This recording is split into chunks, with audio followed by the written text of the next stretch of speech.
20th head coach here in program history. It's all moved really quickly here over the course of the last 5-6 weeks. But super excited to be here. Phil Benotti is the voice for the Central Valley sports leader. Behind the Bench starts now. Brought to you by Helena Agri. That's right, Behind the Bench here on 1430 ESPN Fresno, the Valley's local sports leader. Back on a Monday, better than ever here on 1430 ESPN Fresno. Hope everyone's doing well here on this Monday, June 23rd.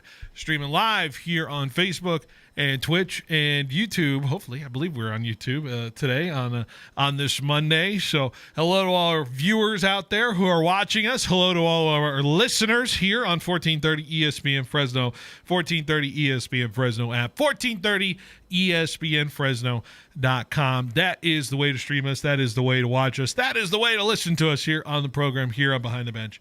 It is 3:03 right on the dot here on 1430 ESPN. Hope you're doing well. Hope everyone is getting over their case of the Mondays today and getting set for what should be a good afternoon of sports talk here on 1430 ESPN. Thanks for choosing us. Of course, thanks to Tony D for tossing it to us in the previous hour. Tony D, of course, on the 1430 ESPN side with his Sportsline Bulldog Hour. Usually and always will be from 2 to 3 p.m. in the afternoons, pending the schedule, of course. We got my show. It goes from 3 to 6 normally, which we'll be doing today, going up till 6 o'clock. And then also, usually, during the school year, we have the Central Valley Sports Report with Paul Metters on 1430. Of course, Paul Metters on the summer hiatus until early August. So, Paul, enjoy the time off. But you can listen to some older versions of his show on demand on the 1430 ESPN app. Let's get to our sponsors here. We got the Lee's Air Hotline. 559-320-1430 is the way you can reach us. 559-320-1430 is the way you can reach our show. Lee's Air Weather Check sits at, taking a look here on our official weather check here, 88 degrees here on this sunny day in Fresno on a Monday, getting up to 89, so nothing too terrible, but we'll say we will get to that gradual warm-up. Looking at 94 on Tuesday, 96 on Wednesday, up to the 99 temps by the end of the weekend and into the weekend, maybe scorching into the hundreds, the low 100-degree temperatures. So more of the summer-like temperatures that we had. Hopefully everybody enjoyed the unseasonably, I would say, cooler days that we had with a lot of the wind a little bit, and hopefully everybody enjoyed themselves throughout their weekend. We'll get to the how was your weekend plans right here, right after a few more ad releases here. And, of course, we got our fashion furniture to talk about. Fashion Furniture, who has a critical overstock situation. They're ordering an immediate elimination of $5 million worth of name brand furniture direct to the public. Reminded they are locally owned and served here in the Central Valley for over 65 years. So this inventory is sold direct to the public, first come, first in basis here. Huge price cuts in every department with savings of up to 76%. That's right, savings are spectacular. So be sure to bring your trucks and your trailers. Price is so low, they must charge for delivery. Also, the 3 o'clock hour brought to you by our friends at Clovis Truck Center, formerly known as Linex of Clovis. They're the first, the biggest, and still the best here in the Central Valley. And now they're bigger than the Bedliner. Clovis Truck Center, found just south of the Clovis Rodeo Grounds in Old Town Clovis. Be sure to visit my friends over at Clovis Truck Center today in Old Town Clovis. Got a great show for you today. Fantastic show for you. Reminder to follow us on our socials, ESPN Fresno, and all that great stuff. What are we going to be talking about today? Well, we got a full 3 hours on the docket. Just one name on the guest list. Johnny Bravo will be joining us in the second hour today. Grizzlies Monday, as we have. The Grizzlies are back at home starting tomorrow. Another homestand, this time taking on the Stockton Ports. Second half of the season is underway. So fresh, new, potential playoff-ready baseball here in Fresno on the way. We will talk about what all the stakes mean and, of course, talk about all the promotions coming up for the Fresno Grizzlies moving forward here, who will play a game a 6-game homestand coming up starting tomorrow, which you can also listen to some of the games selected here on 1430 and 790 here on the docket. So, got all of that to talk about. Of course, we're going to dive into a lot of the weekend here. Giants baseball, of course, and the reaction to that. Some Fresno State stuff we'll dive into as well. A little Gold Cup action as well. NBA Finals to talk about. NBA news in general. The draft is coming up. We'll discuss maybe more of the draft tomorrow. And plus, we got my 5 at 5 to come up as well. A little College World Series recap to get to and all of that. So, plenty to dive into for sure. But before we get into it, of course, we always have to ask the question that is always on my mind throughout our weekend and into our Monday shows. Of course, we have our producers in today. Tanvir is in. Julia is in. We also got Amara, who's here hanging out right now. We'll get her on the show soon enough. But for now, we got Tanvir and Julia. And let's start with the question that's always on my mind. And we'll go Tanvir first. Tanvir, how was your weekend? Oh, let's get your mic. I got your mic there. There we go. It was a little bittersweet, I thought. A little bit more sweet for sure. Was in Yosemite National Park over the weekend. That was always fun. My USA swept the group, so that was always, something that was on my mind. And, I did actually get to see the finals in Yosemite. So, always a fun weekend, but I was just gutted for Tyrese. Yeah, that was a tough one, and we'll dive into it a little bit later in the show. What about for you, Julia? How was your weekend? It was good. I watched a lot of baseball, tuned into the NBA Finals, and the Giants won this weekend except for Friday, so it was a good weekend. Except for Friday. Yeah, my team had to get one of them, right? The Red Sox had to get one of them. So, well, it was good. Glad you guys had a fun weekend. I had an interesting weekend, to say the least. I got transplanted from my house because, my brother, hopefully he's doing well. It didn't sound like he was terribly symptomatic, but he ended up getting COVID, so I had to relocate the last few days. And so thankfully my parents live in town. I got to stay over at my parents' house since Friday. So I've been there and been hanging out with them, trying to, stay healthy and enjoy the weekend.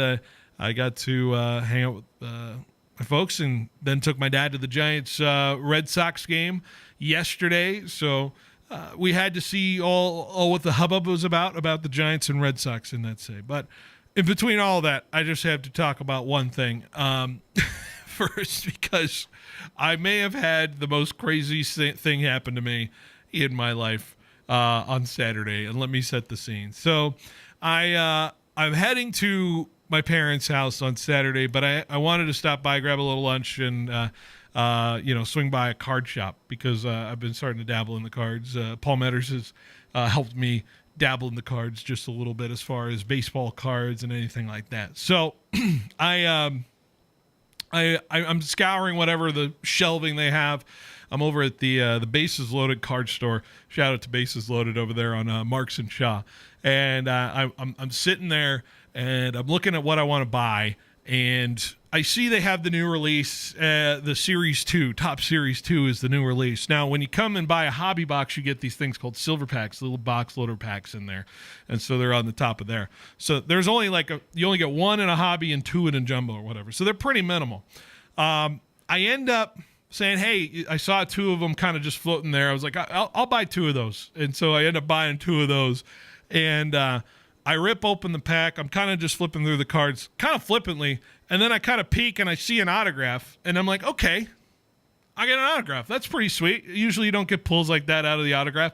But then the guy looked at me and looked at the card he was watching. He's like, oh my gosh, that is a Superfractor 1 of 1. And sure enough, and I'm going to show it on the camera here, I have pulled a 1 of 1 Randy Johnson. I don't know if we can get it on the camera, if it looks good on the camera just quite yet, or maybe we can zoom in here. I am holding currently a Randy Johnson 1 of 1 autograph in my hand. And I'd say a lot of people go through life not pulling a 1 of 1 card in any sense. And I ended up pulling it here in Fresno. Quite the thrill, to say the least. And so it was crazy. They were looking at it. They wanted to take pictures of it. Everybody in the card shop was losing their mind. I was oddly calm. through the whole experience. I wasn't screaming or shouting or anything. I couldn't believe it, though. No jumping? No jumping. Very gracious of them to top load this for me, and now I'm holding it in my hand. I had to bring it show to work, and I want to show Johnny Bravo when he comes in today. But just an unbelievable pull by me. And I know collectors out there who go all their life trying to find one-of-ones, trying to pull a one-of-one, and I do it here. So just very thrilling situation for me. Yeah, the only signature that I ever pulled was Justin Rohrwasser, some kicker from the Pats like a couple years back, and I'm like, do I care? No. I pulled a few autographs, but to pull a one-on-one autograph is pretty insane, and of one of the big unit, which California native, former Giant Randy Johnson, people forget, was pretty thrilling. So I know you, Julia, you took pictures. You have some people back in Arizona who probably want to show that card to, right? Oh, for sure. Yeah. Any big Randy Johnson fans down there? I'm sure. Definitely. I mean, he's like a legend in Arizona. You mentioned you got to interact with Randy Johnson before. You were telling me before the show he talked to your class one time. Yeah, so I don't know if a lot of people know this, but he's a photographer now. And so he's gone to Africa and all these different countries, and he photographs animals. And so being at journalism school, he came in and just did a lecture to anyone who wanted to go. And I just went because obviously I'm going to go. And he was so cool. He was so chill. It was such a cool experience. That's awesome. Him and Ken Griffey Jr., right, around the they're the big photographers that are like big baseball stars as well. So that's crazy that Randy Johnson kind of has that hobby, but it's a nice hobby to have. Once again, I'm showing it on the camera here. People are watching. I wonder if it translates well here on the show. But anyways, there it is. The new card. That is mine. I've looked up values. I don't know how you look up a value of this, but I'll say I could sell it at the right price, but I may just keep it for a while. I don't know. It's so good. You should get it graded. There is a lot to. I'm already looking at it though, and I'm like, I don't know. It's a little off center. A little. I'm just a little worried about that. But anyways, I posted it on the internet, and it's already got to 35,000 views on Twitter already from some people. So, anyways, okay. So that's my thrill today. Oh, and by the way, I took my dad to a Giants game, and we went yesterday.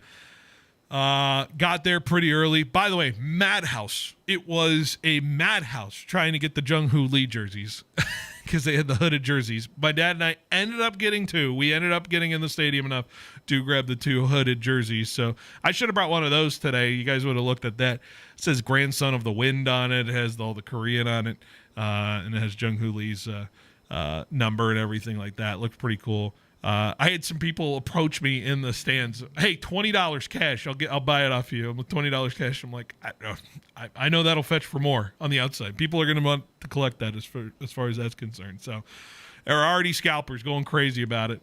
Yesterday's game, and then the game happened, and maybe we dive into it here in the first 5 minutes of this show. But Red Sox Giants went as well. It went basically about as what I thought it would go.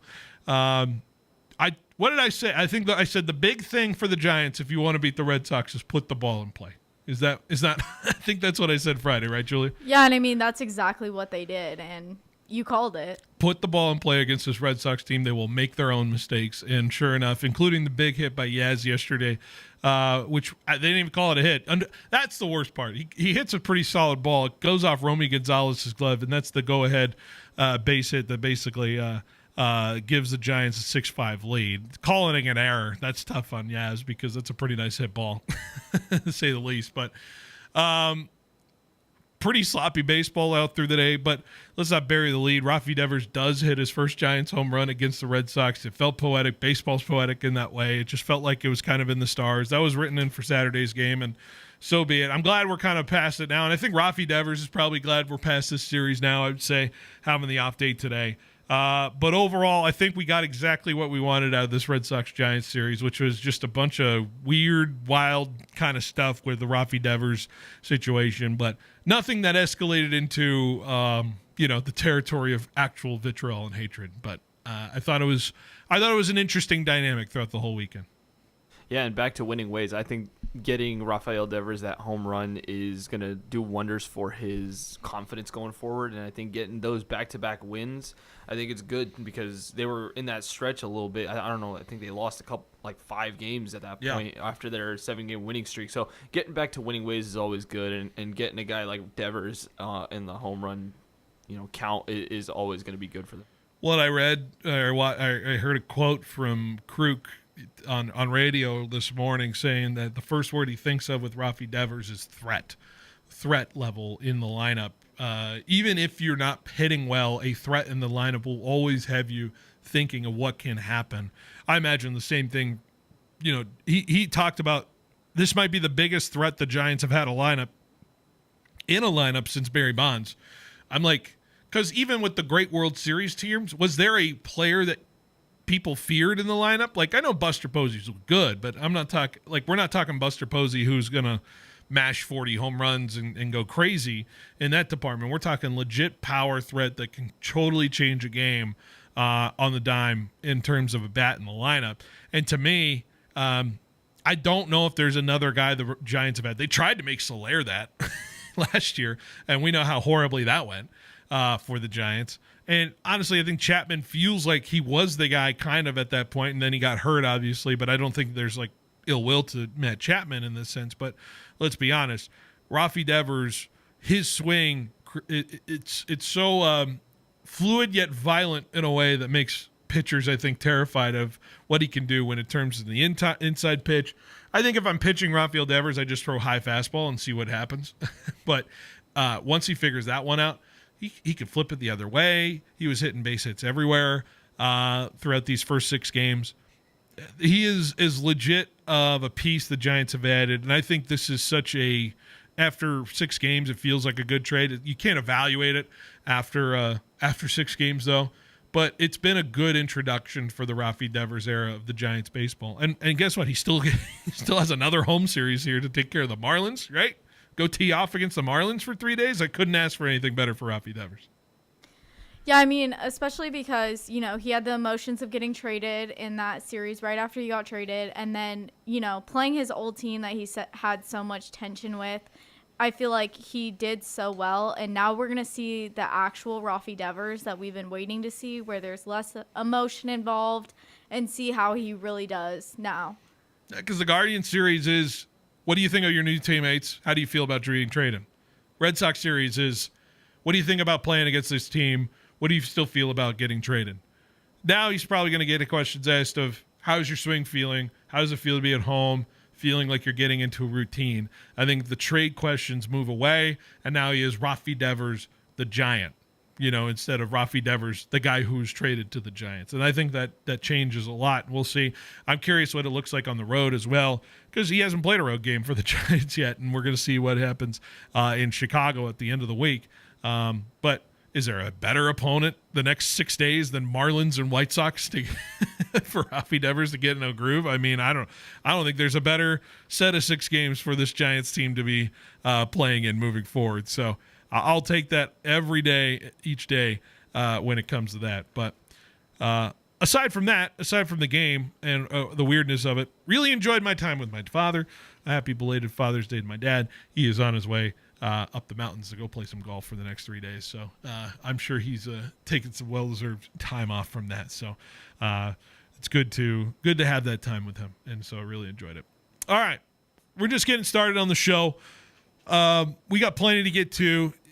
There's a new media deal that has come out for the Pac-12, and things are taking some shape here for this new conference, which we're going to be in a little over a year from now. So what does it mean for Fresno State? We'll go over the news coming up next on 1430 ESPN Fresno, the Valley's local sports leader. I make sure that we have plenty of parts for the service department and the customers in the front counter. That's Al Carmona, parts manager at Pioneer Equipment Company. A lot of farmers come in, they know what they want, and if they don't, we try to help as best as we can. Pioneer carries a wide selection of Kubota, Land Pride, and Nelson parts. Stop by and see us in Fresno or Reedley. We'll get you a cup of coffee and the parts you need. We have really good customers. Pioneer Equipment's a great place. Visit pioneerequipmentca.com. At Citizens Business Bank, we've been taking a personal approach to banking for over 40 years and are consistently recognized as one of the top performing banks in the nation. Hi, I'm Susan Woosner, Senior Vice President and Manager of Citizens Business Bank in Fresno. We believe in the importance of building long-lasting and genuine relationships with our customers. We want to provide you with the solutions you need to grow your business because your success is our success. Citizens Business Bank, member FDIC. Hi, I'm Nick Anderson. And I'm Jim Schaefer with Helena Agri-Enterprises. Nick, how important is irrigation management? Well, Jim, irrigation management is extremely important. When we water our crops, more often than not, we're also fertilizing them. So irrigation uniformity and efficiency are crucial. Nick, that has to be a challenge considering the different soil types and how they impact water movement. That's right, Jim. That's why at Helena we recommend using our newest water use management tool, ResGenix. ResGenix is easy to use and designed to increase water infiltration on heavy soils, reduce soil crusting, and increase the holding capacity of sandy soils. Jim, tell the nice people how it works. ResGenix enhances soil structure by coating the soil particles. Simply put, ResGenix increases pore space in heavy soils and improves aggregation in sandy soils. At Helena, we lead with agronomy, and water management impacts our crop health and quality. You can visit helenaagri.com to find your local Helena retailer and learn more about Helena products. Looking for unbeatable truck deals? Head to Madera Toyota Chevrolet today. Right now, save up to $12,000 on select Silverado 1500s. Yes, $12,000 in savings. Or drive away in a brand new 2025 Silverado LT2FL. Lease it for just $499 a month with $4,995 due at signing. And don't miss our alignment special. Only $99.95. Regularly $139.95. That's expert service at a serious discount. Madera Toyota Chevrolet. Real trucks, real savings right now. Visit us off Highway 99 or at MaderaToyotaChevrolet.com. Some days, my active psoriatic arthritis makes it hard to get in the game. Now, the ball is in my court, thanks to treating my skin and joints with Skyrizi, Risankizumab Riza, a prescription-only 150 milligram injection for adults. Skyrizi helps with less joint pain, stiffness, swelling, and fatigue. For those who also have plaque psoriasis, 90% clearer skin is possible with just 4 doses a year after 2 starter doses.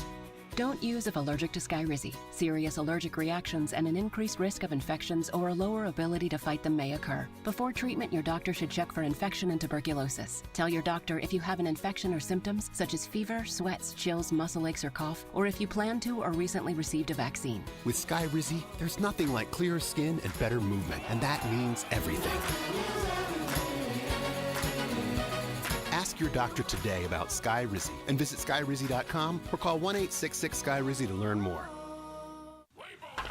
It's crunch time, and KFC's got the winning play. Right now, grab a 10-piece bucket of the Colonel's hot, crispy fried chicken, thighs, and drumsticks for just $15.99. And if you're planning on feeding the whole team, make it a meal with sides and biscuits for just $10 more. That's big-time flavor without blowing the budget. So, whether you're watching the big game or feeding your starting lineup, this bucket brings home the W. No errors, no drops, just finger-looking good chicken from KFC, where every bite is a game changer.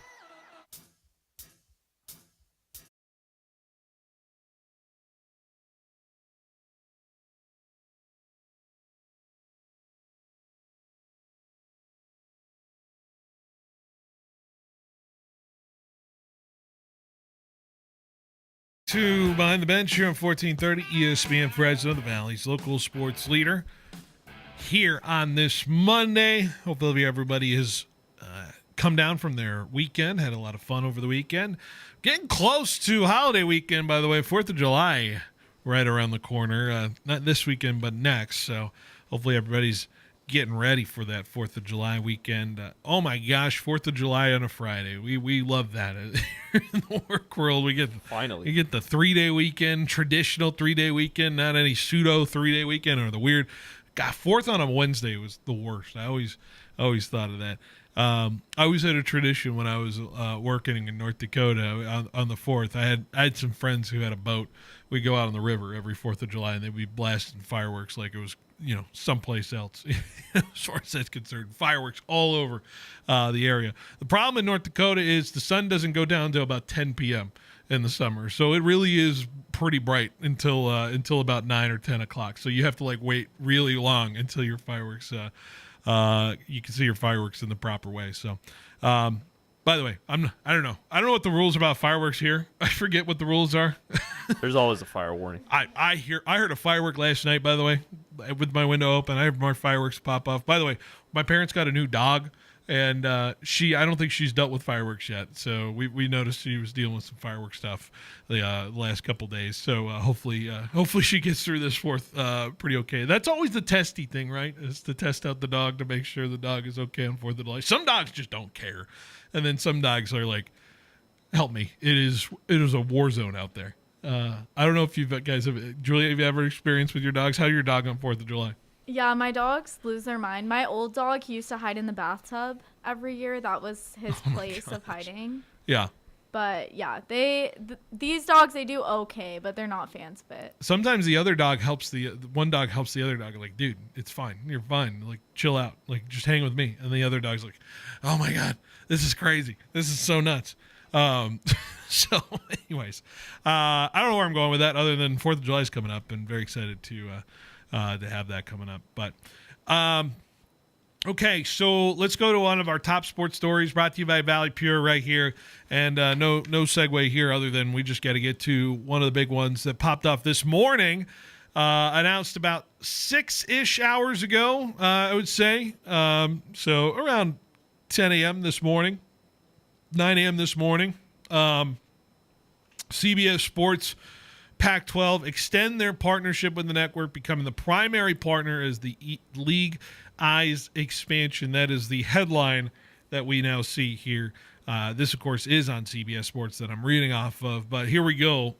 We see a little more clarity in what the TV deal will look like for Fresno State, for the Pac-12 and what moves forward. I don't have numbers in front of me as far as what the revenue possibilities are concerned, but here's where it sits. Now they have a home for some of these games, including high-level football and basketball. Basketball especially is the big one here with this deal because CBS Sports is the premier basketball watching experience, I would say, when it comes to college sports.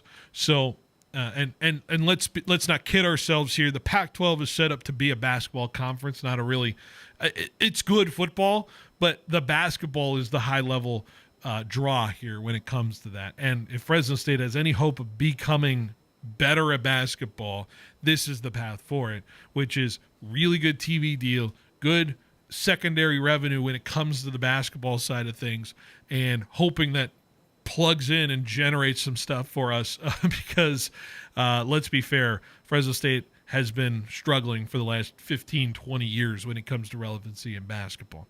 The deal is announced to run through 2030 and 2031 season, which will include the Pac-12 championship game in football and the Pac-12 tournament title game in men's basketball, which will air each season on CBS proper. That's a big one. On CBS, the big one, the big network. So obviously you have the big four, Fox, NBC, ABC, and CBS. So you get that. Also on Paramount Plus, streaming opportunities as well. CBS and Paramount will air a minimum of 3 regular season football games and men's basketball games each season, with the additional games from both sports airing on CBS Sports Network. Now everybody rolls their eyes. CBS Sports Network. Oh, God, here we go.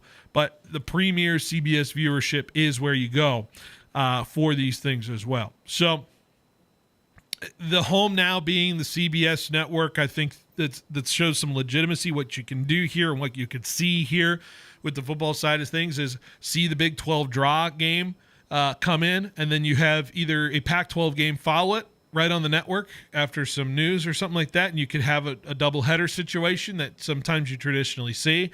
I've seen doubleheaders before in the late window when it comes to that on the networking side, but you will have to see that kind of revenue generated. And obviously the run in there, getting Big 12 to run into Pac-12 Big Ten running into Pac-12. Sorry, numbers everywhere. I hate the conference names. I'll just say that blanketly. Having the Big Ten run into the Pac-12 feels like the right home for everybody here. And I like the prestige that comes with CBS. I think CBS has the best prestige when it comes to its presentation. And I think a lot of people trust the brand of CBS when it comes to that as well, outside of the CBS Sports Network and not being able to find it. Effectively, I think this is going to be an interesting deal. And also, it's not super long-term, so there's a lot of flexibility there. We're still looking for our 8th member in football. I've seen a lot of things about Texas State, nothing confirmed yet. But overall, I think this is obviously a good step now, having the stability in it. And I'm wondering if this was the domino that falls to see where that 8th member in football will be as well. Yeah, I think once that Pac-12 needed to rebuild, I also think they needed to have some stability in terms of, ownership rights or, viewership rights of all their conference games. But so I think this is very good for all the Pac-12 teams. But in terms of Fresno State, I mean, this is a major media revenue boost, and I think it's going to help all these teams like basketball, especially as you said, who kind of feel like they need some type of spark to jumpstart a revival of the basketball team. How many times? I mean, I'm trying to think of the major network games Fresno State's been on. Last year we had a game on NBC. But that was thanks to the Michigan game. Yeah. We had a couple major games on Fox the last few years. I remember being on Fox proper. We're going to be on Fox proper this year again with the Kansas game, but that's usually with the Big 12 matchups. So getting on more networks. I try to remember the last time Fresno State's been on a CBS proper, actual big CBS game, and I don't think I can remember that. Last time I think I remember any Fresno State athletic thing happening there was when they went and won the Mountain West Championship, 2016 in basketball. I was there in Vegas. I'll say that numerous times. But obviously, stability is what's needed here. Stability in what is expected from these conferences. This is just simply a domino to me. It checks a box that we needed to see checked here sooner rather than later. And I think it's going to be an interesting thing to watch for moving forward for these teams. And for Fresno State, getting a big name like this obviously is going to be key in everything it's trying to do, which obviously we see the avenues that Fresno State is trying to find ways to find money. Obviously, Shakira being announced is one small little drop in the bucket of what was needed for Fresno State. Saw an interesting article, by the way, an interesting quote talking about the idea of playing things off venue, off campus, and trying to maybe utilize a weekend of baseball at Chancey or something like that, or utilize a game or two at Selland to try to draw some people in because people are feeling that way, and using off-site opportunities to allow Fresno State to expand into more interest in its events as opposed to being in the cave that is Save Mart Center, which, let's be frank, I think it's one of the worst venues I've watched basketball in my life, at least in Fresno State terms. You can fix it any which way. It just feels like a cave in there. But I think there's going to be interesting avenues for Fresno State to explore, especially when it's trying to generate so much money that it absolutely needs and is absolutely desperate for. But I don't know. I'll toss it to here. The idea of going over to other different venues, right, and utilizing the outside external venues that are here offered in Fresno, as opposed to Fresno State being in its own little alley. I think there's creative things that can be done that can, scratch the nostalgia itch for a lot of people. Yeah, I don't know. Yeah, Julie, you have parents that live here. I'm sure they'd be like, oh my God, get it back to Selland. My mom used to watch Fresno State games at Selland. I'm sure a lot of people would be interested in buying tickets to that kind of stuff. Yeah, I think there's a lot of people that would be interested, but there's also just different things that can attract people, such as theme nights and things like that. And I think that would get more people to go, especially that don't usually go. Mm-hmm. I feel like my parents maybe haven't gone to a game in a while, but if they saw something like back at Selland, they'd be intrigued and want to go. Selland's like the place MJ did his thing, and they were playing, and it's the Tark Arena. Tark didn't coach in Save Mart, so where's the culture of that, right? Where's the culture in the building? Sometimes the building, the Forum in LA. Some people still long for the days of the Forum in LA for the Lakers, like Staples Center is whatever it is, and that's a new era of Laker fan. But there are people who grew up on the Forum and say the Forum is what it was. It's what made the Lakers in that side. I mean, it's interesting to kind of see the different generations interact that way. Yeah. Also, like Fresno State doesn't have some of the issues that some teams down in SoCal or NorCal have, where there's multiple schools kind of vying for these type of venues. Fresno State is the premier college in Fresno, and you have all of these facilities that you feel you can have alternate venues for, or sports that you can have alternate venues for. I think it's the perfect opportunity to kind of expand your horizons, and I think that switching up the venue can definitely improve the turnout, because a lot of people have history in venues, but also a lot of people are used to going to these type of venues, especially for baseball, right? Like, people go out there multiple times a year, and if you have a Fresno State game, I think that's just going to drive up the revenue as well. Particularly to the sell-in point, and I just want to make this point. The reason I think a lot of people you would see Fresno State enticed to do games at Selland is, think about the operational cost you have to do to run a game at Save Mart Center, how big that place is, how many people you have to staff for it, for how many people that come to those games? Not that many right now. And versus, hey, we're doing a game at Selland. Many other people are going to come in. You get the gate cost of that. And plus, you don't have to run as big of an arena for people as opposed to the Save Mart Center, which, like I said, they are just leaking money every year out of the Save Mart Center when it comes to the operational cost of that place. And, we're not in the day where Bruno Mars is coming to play at Save Mart Center. We're not in the day of Taylor Swift coming to play at Save Mart Center back when I was in college. No, we're not getting those people anymore. The biggest name we've had is what? I can't even think of the last big name we've had at concerts at Save Mart Center. So I think Journey came a couple years ago. We're putting Journey. Hey, I mean, Journey with like their third singer. Like I can't think of it. Do you guys have any? Julia, any? I don't know. I can't think of any concert. I mean, me and Amara were just saying Luke Bryan. We're country fans, so Luke Bryan, yeah, but like it was Luke Bryan on the level of like, I don't know. Like, I'm just trying to think of when we're talking Bruno Mars coming off of the Super Bowl. You know what I mean? Like, he came to Save Mart Center. You know what I mean? Like, talk to me when Luke Bryan's playing the Super Bowl halftime. Then maybe we'll talk about it. I don't know. Is that fair? Yeah. Oh. What? That's very true. I mean, we have Shakira coming, and she was a Super Bowl a couple years ago with J-Lo. She was. That's right. I forget Shakira was in the Super Bowl. That's right. We forgot about that. Anyways, fascinating stuff. Next step, got to find out who's that eighth member in football. Get it locked in. And I'm sure we'll be talking about this more in a week from now, but I just wanted to point that out for today. Just a real quick thing as well. Some things I've been pointing out in football. I've been reading some of the stuff. By the way, Jackson Moore does a great stuff on the Bark Board. I'm not going to spoil his article or anything like that because he's been really hot on the trail of some of these big recruiting classes that Matt Entz has been putting together. Have you guys seen some of the stuff he's been putting together, or at least seen what Matt Entz has been doing? It sounds like he's been getting what? He's up to double-digit commitments already in this class. He already grabbed a couple extra tight ends this weekend, some defensive line guys, athletes as well. There's a lot of commotion around this class that makes me very excited because it just seems like a strength in numbers. A lot more dart throws are landing.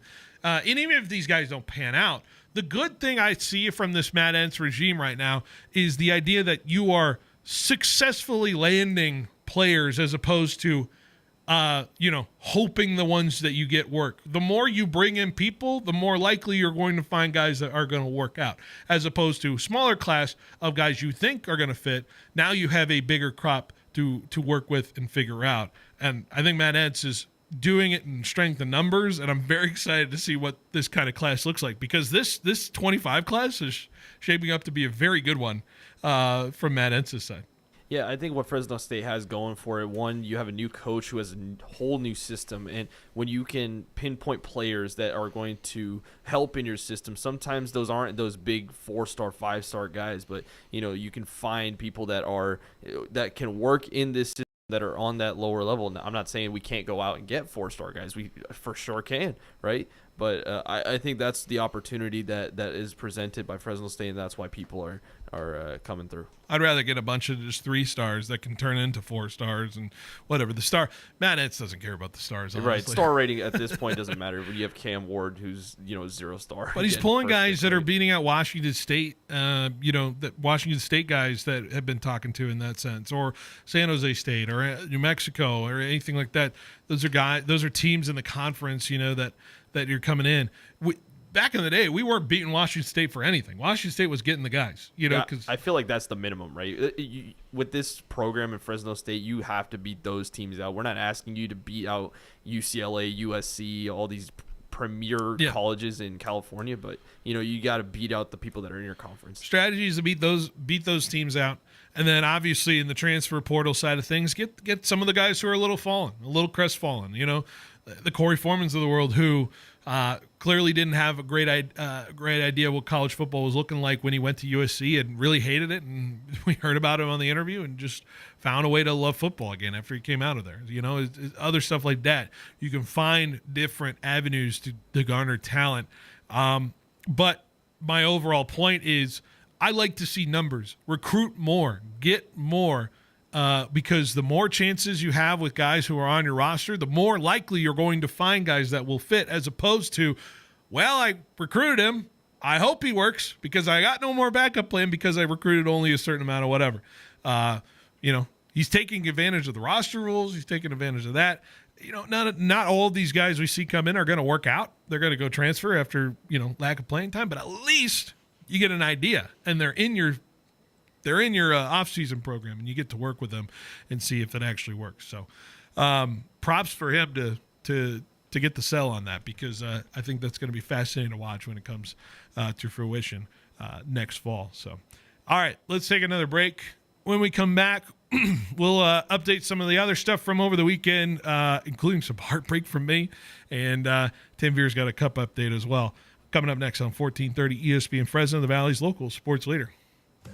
Warmer days and special occasions are on the way. Is your wardrobe ready? Jones Cleaning Center has you covered. Fast, reliable, and hassle-free. Use Fresno's only 24-hour self-service pickup and drop-off drive-thru. Drop off by 9 a.m. and enjoy same-day service at no extra cost. From suits to sundresses and comforters to table linens, they'll get it all fresh and ready. Jones Cleaning Center, Fresno's top dry cleaning and laundry service for over 55 years. On Palm, just north of Herndon in Fresno, or online at jonescleaning.com.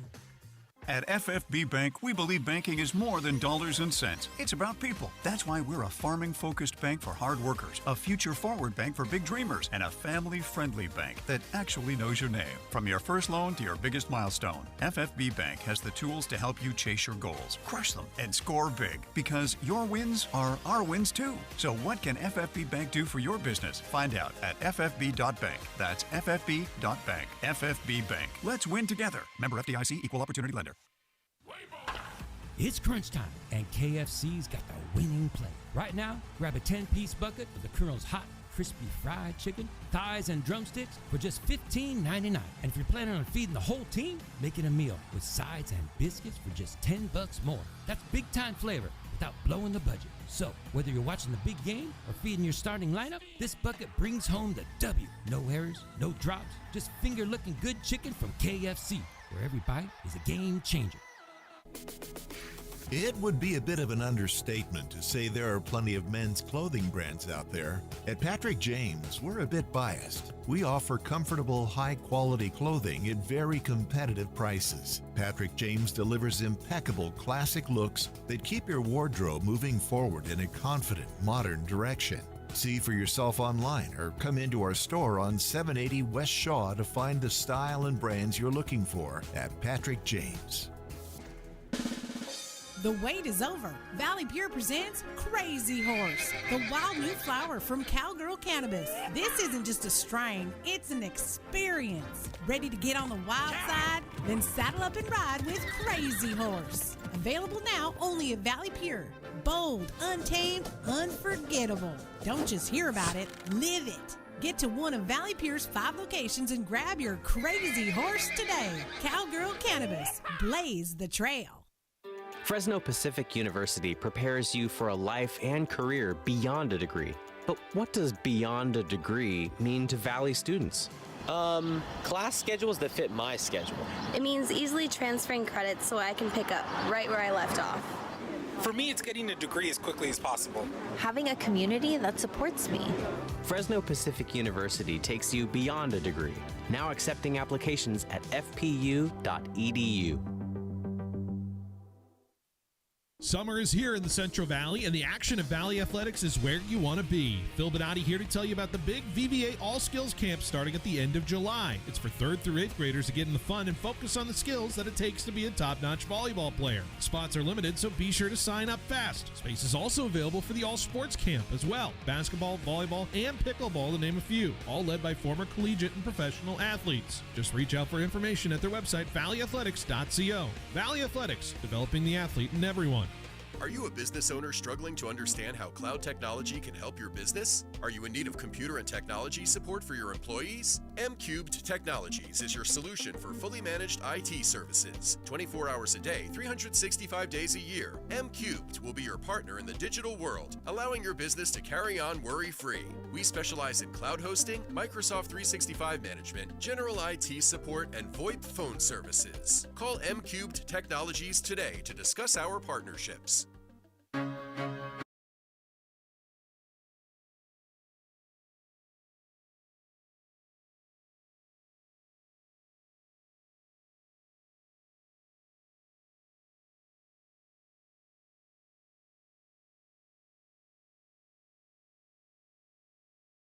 Sports leader. All right, I feel a little heartbroken, and allow me to just talk about this for the next minute or two. This is for my golf people out there. For context, so this past weekend was the Travelers Championship, and going into Sunday, a man leading the tournament, his name Tommy Fleetwood. Tommy Fleetwood is the all-time good guy in the PGA Tour. But Tommy Fleetwood also has the record for most PGA top 10s without a PGA win on the tour. He has 41. I think since the last, since like 1980, he leads the PGA in best finishes without a top finish as well. So we're in the middle of the baseball game. My dad and I are kind of switching between watching the golf in our seats while also watching the baseball. Little of the action. And Tommy Fleetwood has set up a putt for par. He is leading by one. A putt for par. That is about, I would say, if I'm doing the hand motion here, I'd say it's about, what does this look like? 4 feet? I would say 4 feet or so to set up to win.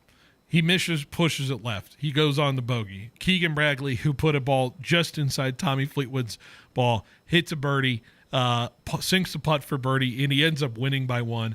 And Tommy Fleetwood loses his tournament in the most devastating fashion I have ever imagined in PGA history, to then once again continue his streak of being in a top 10 and losing. This man has also lost a tournament because in the Canadian Open, Nick Taylor hits an 87-foot putt, I think. It was something crazy like that, to win the tournament in a playoff. Couldn't believe it. One of the most one in a million shots you could see on a putting green. I feel bad for Tommy Fleetwood. I just simply have to say that because I am sick for that man. He deserves to win on the PGA Tour. He's trying his hardest, and it is so sad. It's so sad to see an athlete come up that short. Yeah, for sure. I saw he was up in the second or the He was up one stroke, right, with one hole to go. Yeah, that's tough. And couldn't get it done. Mm-hmm. You know the Walter White meme where he's sitting in the car and he's screaming? Yeah. That's how I felt when Tommy was pulling out the 9-iron, and then he just put it back and put in the pitching wedge. Instead, he pulled out the pitching wedge, and it came about like 15 yards short of where he needed to land it. Yeah, I thought you were talking about the one where he lost all that money, and he was just screaming in the bottom of the house. Oh, no. I'm talking about the one where he's in the car. He's like, no. This is like that meme where he's like, no, don't do it. I think it's when Hank is... All right, I won't spoil the Breaking Bad. Anyways. Okay, so that's all I got about it. Tanvir, we got a soccer cup date to get to. Copa Oro, some action over the weekend. What do we got from this past weekend? Yeah, all right, let's get to it. This is weird because this is the one day where we don't have any Gold Cup games. It's a weird break. But, yeah, tomorrow will be the last set of group stage games for the Gold Cup. But yesterday we had 4 games going on. Group D and Group A both finished up. USA versus Haiti is the first game I'm going to get to. Malik Tillman having a great tournament, and he scored a goal early in the 10th minute. There was an error by Matt Freese to kind of tie the game up, and I thought the United States were a little bit just bland on offense through that first half. Second half, they started coming back, growing in confidence, and you saw Patrick Ajimang bury his shot. In terms of Patrick, I know that a lot of people are very high on him because he got the winner, but I still think he's wasting way too many chances in the box. But still a good end to the group stage for the United States. Saudi Arabia were able to tie Trinidad and Tobago. Dante Sealy had an insane goal. I think it's the goal of the tournament for Trinidad early in that game. And I thought Trinidad was going to be able to find a way back into the knockout stage, but they let up a goal in the 60th minute. The Saudis control possession, but that's obviously going to happen against the Trinidadians. So, yeah. And then Mexico, Costa Rica. This is a stalemate. Saw the controversy in Mexico. Yes, big controversy. And I think this has been a very weird Gold Cup in terms of refereeing. But, I mean, I don't know how that was called back, but the VAR, in my opinion, got that completely wrong. Mexico should have won that game 1-0. So what happened if you wanted to set up the play? Oh, my God, I just watched the Dante Sealy goal. Yeah. All right. Yeah, Dante Sealy goal. Basically, it was an offside decision in terms of a player being offside while a cross was coming in. It just was not correct in my opinion, and because it deflected off of a Costa Rica player into a Mexico player, but the Mexico player that it deflected to was offsides. No. The Mexico player that they said was offsides was before, but they said that it came. I don't know. It to me is just completely incorrect because the Costa Rican defender was the one who hit the ball to the Mexican player who is Santi Jimenez, who scored the goal, I believe, or maybe it was somebody else, but I think it was Santi Jimenez. Yeah. And he scored the goal, but he was onside the whole time. It was just a separate section of play that should have never been called back. But Mexico still wins the group, even though it was a tight game. And I know that they won't be too worried about that part, but still got it done. They won the group. Right. So Saudi Arabia will play Mexico, and USA will play Costa Rica in the quarterfinals of the Gold Cup coming up. Who should be more worried in the quarterfinals, Mexico or USA? I think the USA play the better team in Costa Rica. Costa Rica, I think, is not going to win, though, because one of their best players, Manfred Ugalde, is not going to be there due to yellow card accumulation. So I think both teams should be able to get past their respective opponents. But if I had to choose one, I just think Costa Rica is the better team, and therefore they're going to give the USA more of a trouble than a Saudi Arabian team that cannot convert any shots. They only have 2 goals, I believe, through 3 games. Yeah, so not a tough matchup in my opinion for Mexico if they can break through early. Yeah, there's a long wait between these games too, because Mexico doesn't play till Saturday. Is that what I'm getting? And then USA doesn't play until Sunday. I wonder if that's going to affect any of those teams for the long layoff. USA playing in Minneapolis, US Bank Stadium.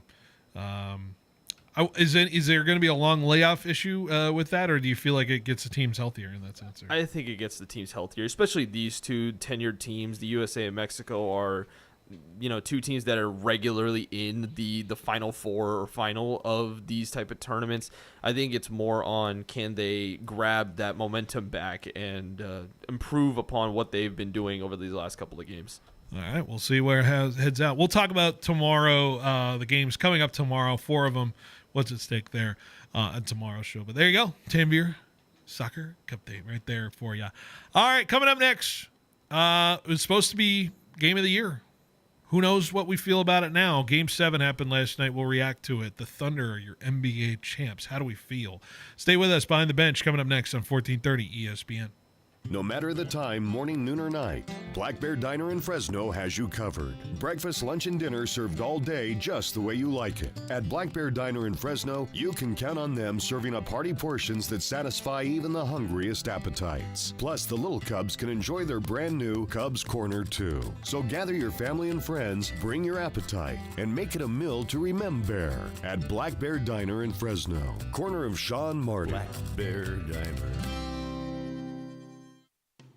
Hey Fresno, Chris Swart out here, operating partner Jack's Car Wash Companies, located on the southwest corner of Cedar and Shepherd. Don't miss out on this winning combo. That's right, Jack's Car Wash has a brand new Pepsi and Coke soda fountain, plus a new Keurig coffee station featuring your favorite national brands. Plus, Jack's full detailing is backed by popular demand. Schedule yours today by calling 435-7335.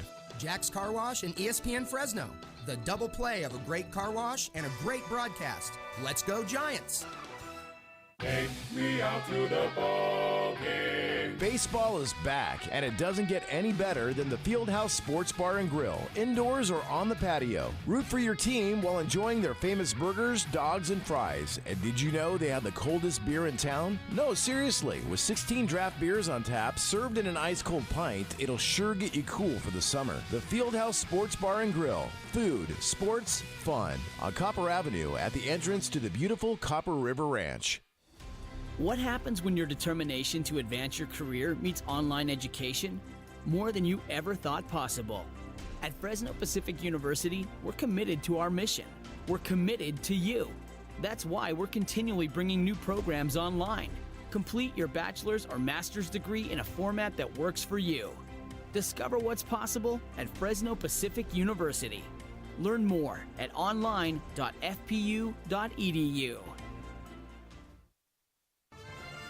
Sports fans of the Central Valley, are you ready to step up your game day grilling? Step into the Butcher Boss and discover winning flavors the champions crave. Ask about their 5 for $35 deal, where you can feed up to 5 people for $35 every day.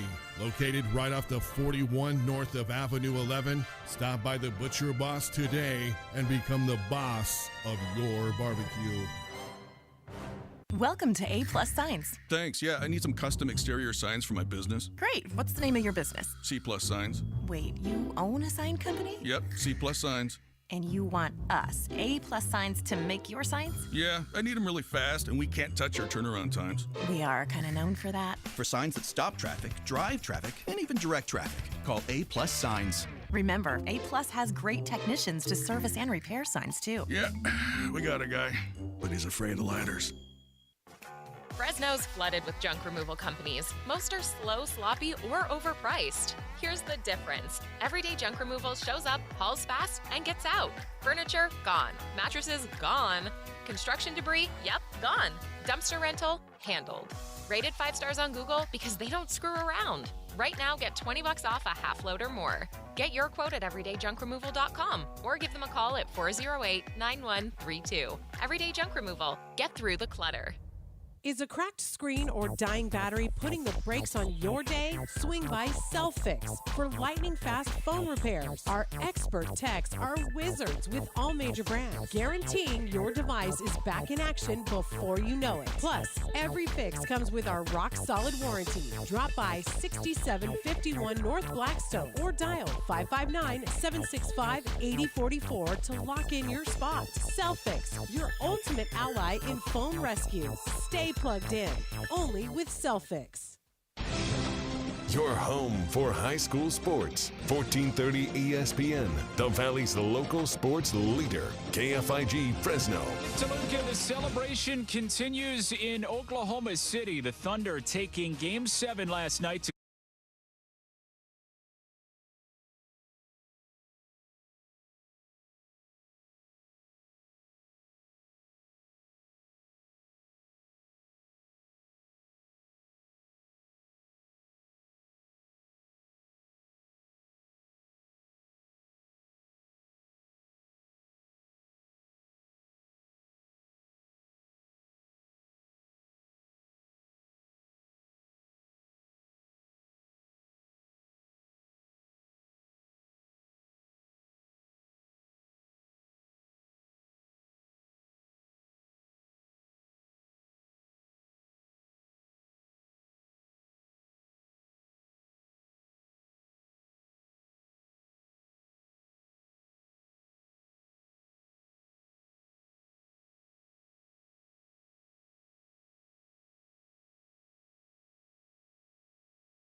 like 6 a.m. Eastern, right here on ESPN Radio, ESPN2, and ESPNU.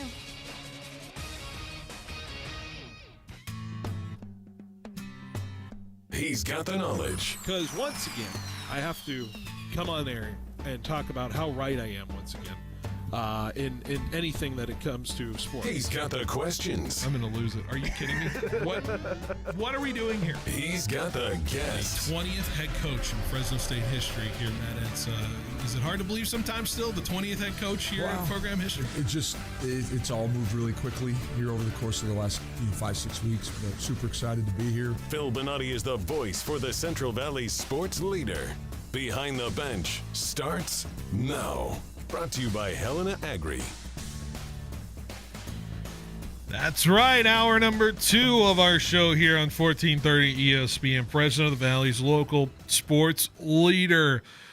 Hour into our show. Hopefully everybody's doing well, enjoying it. We're here. It's almost 4:03 on the dot here on 1430 ESPN Fresno. Good to have you here on this Monday, June 23rd here on 1430 ESPN. Full 3 hours, take you up to 6 o'clock to whatever you want to do tonight. No Giants baseball, no A's baseball tonight. So pretty free evening for all y'all in terms of sports, but I'm sure we'll have a lot to talk about when we get to it tomorrow. Of course, should be a lot of fun. So let's get into it because we've been holding it off for a little bit now, but wanted to clear out this segment here to talk about NBA Finals. We've been airing the finals here on 1430 ESPN. Of course, last night we had Game 7 of the NBA Finals, the 2025 NBA Finals. Game 7 last night on our airwaves. We have been leading up to what I think a lot of people who, it's kind of, I don't know how to describe this NBA Finals per se, because it feels like a lot of people had their reservations on what this Finals could be and what the capabilities were from the casual fan standpoint. But as we move through this Finals, I think the people who knew about these two teams knew that we were going to be geared to this Game 7. We ended up getting to this Game 7. And this Finals had provided a lot. I wouldn't say it's the greatest Finals in the last 25 years. I'm not going to go there, but I will say this has been a very enjoyable. Is it almost disrespectful to call it a pleasant surprise per se? But I think a lot of people are going to think about this Finals not just for the level of play from both teams when it comes to the matchup of each other. I don't know if I could say I saw the greatest basketball in the world over the last 7 games either. It didn't feel Clash of the Titans-esque when it came to the sport of NBA basketball. But I really enjoyed what was brought up to this point, which was up to the start of Game 7. And Game 7 felt like very much similar to, a Game 3 or a Game 1 in that sense, where it was tight, or stayed tight through a little bit, and then one team struck in the very last minute of this game. But to me, we were cut short of that promise, I would say, from the loss of Tyrese Halliburton last night, now confirmed, and will be a top sports story brought to you by Valley Pure here, of him tearing his Achilles. He is torn his Achilles, and for all intents and purposes, sounds like not only it sounds like he will miss most, if not all, of next season, which is just a killer for the Pacers. Because I had the question, despite whatever result was happening last night. I'm like, what team is better equipped moving forward to repeat the success they had this year? And up to that point, in the middle of the first quarter, I thought the answer was the Pacers, in my opinion, because of the crapshoot that the NBA Western Conference had, and the easier path the Pacers had to maybe getting to the finals more and more often to that point. But now we sit here and there are many question marks because there's so much to figure out when it comes to what the loss of Tyrese Halliburton means. But I don't want to get there yet because I just simply want to explore the idea and the humanity surrounding that event, because I think a lot of people just felt awful in that moment, and it took you out of the game for quite some time. To get back and play basketball and watch basketball again, I think that was very difficult for a lot of people who are watching that game last night. No, I don't think a lot of people are going to say they're going to want to watch Game 7 again of this finals, which is a shame for how good this series has been. But I want to go simply around the room and just talk about the reaction, because I know all of us were watching, paying attention to this Game 7, and I think we all had somewhat similar reactions to it. Tanvir, I'll go to you first. Your reaction when in the moment when you saw what happened to Tyrese Halliburton. Yeah, it was very heartbreaking. I think, honestly, we're still probably talking about the Tyrese injury more than the Thunder winning the championship, and I think it's going to take a little bit of time to kind of simmer that, the Thunder did do a very good job in winning this championship. But in terms of Tyrese, I mean, if we just stock the run that he just had, right, in these playoffs, I think you could say that it is one of the better runs in the last decade, probably the best run besides maybe 2018 LeBron. You can, I guess, say one of the Jimmy Butler runs as well, but Tyrese Halliburton was playing on another level. He turned his game up to the level that the Pacers needed him to be over this couple months stretch, right? And just having that, he had the calf strain in Game 5. He was played the entire Game 6. Well, played Game 6 pretty well, in my opinion, for the minutes that he had. And then just having that happen, I think it's terrible. But also, this is terrible for the Pacers because they're probably going to have him gone for the entire year next year. And, just having a team that had so much hope moving forward kind of dashed just like that was very heartbreaking, in my opinion. Julie, you mentioned you watched some of the game too, and you watched that moment, and I think you had even for what was your experience watching the injury? How did you feel? Yeah, I mean, I was really rooting for the Pacers. I felt like with the run that they had in general, and especially Halliburton, I mean, he's been so incredible all season, and for it to come down to Game 7 and this is it, and he already played through Game 6, and then just in the first quarter for that to happen, it's devastating and it's heartbreaking. And I feel like after that, it was just, I mean, like you said, I almost didn't want to watch it because at that point it felt kind of over to me. And, I mean, it's really hard to recover from something like that. I want to go back to our poll. We made a poll on our Twitter back on Friday. Who do you want to win the NBA championship this weekend? 70% were rooting for the Pacers in this game. Yeah, I think it's a testament to like the underdog mentality that they had. They had 10 wins this year, or this playoffs, I believe, where they were down, or excuse me, that they were the underdog. I mean, it's just, it would have been the perfect story with the team that they had. I think the pieces that they had were so likable. TJ McConnell, right? Playing as hard as he did in that third quarter, it's nothing but respect. Pascal Siakam, after being left from Toronto, going to Indiana, I thought that was a good story. Nembhard and Toppin, those guys getting chances that they otherwise wouldn't. I just think the roster combined with the story of what their team was something that everybody was kind of rooting for in this playoffs, especially in this NBA Finals.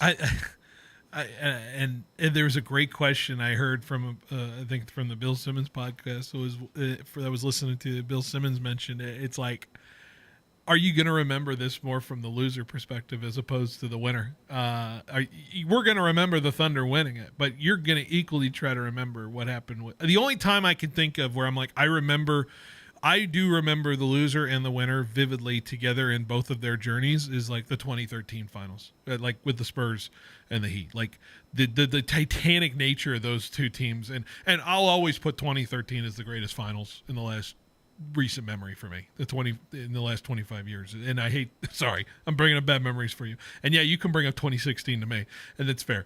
But I thought just in true, like Titan versus Titan, Duncan, LeBron, Tony, Dwayne, like it's just it just didn't get better for me than that, in my opinion. Maybe Kobe versus Garnett and Ray Allen and all them and that Kobe Lakers team in 2010, that could also get there for you as well. But I have to say, is it fair to ask the question of can you feel like this Thunder team won the title because of the situation that happened to Tyrese Halliburton? Is it fair to have that conversation around it? Do you still feel like this Thunder team could have won? That will always be scrutinized and argued with. And that's the tough part of being a Thunder fan in this situation and being a player on the Thunder. I think the Thunder, the members of the Thunder and the players on the Thunder are going to win. And they're going to, there's no guilt to winning this thing. You got to the finish line and you won the game. But I think a lot of people, if you're a Thunder fan, you have to sit there like, great, now I have to defend this title for the rest of my life because everyone will tell me because Tyrese Halliburton went down in the first quarter of this game, I'm going to have to argue the fact that, yes, my Thunder were still going to win. I feel bad for Thunder fans who have to argue that for the rest of their life. Right. I was talking, like, as you said right now, this championship win is going to be marred with the what if of Tyrese Halliburton, and I do feel bad for the Thunder because – well, not only do I feel bad for the Pacers because they lost Tyrese, now we're going to have this discussion of, in my opinion, what was the best NBA Finals since 2016 that came down to a controversy of, like, what if Tyrese was healthy, right? He had 9 points in 7. Most three-pointers made over this entire game still with those 7 minutes.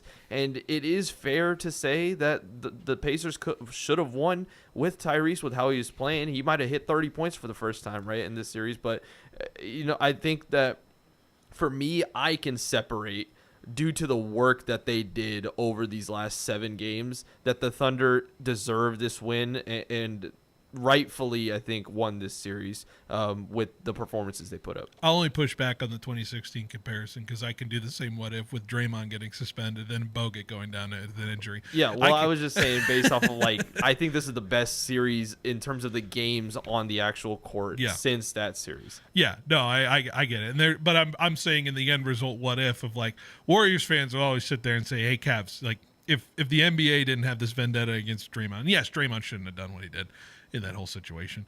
But then you lose Bogut, and then you lose your size, and then Mozgov becomes just Shaq, like 2000 Shaq in that series, and does what he does.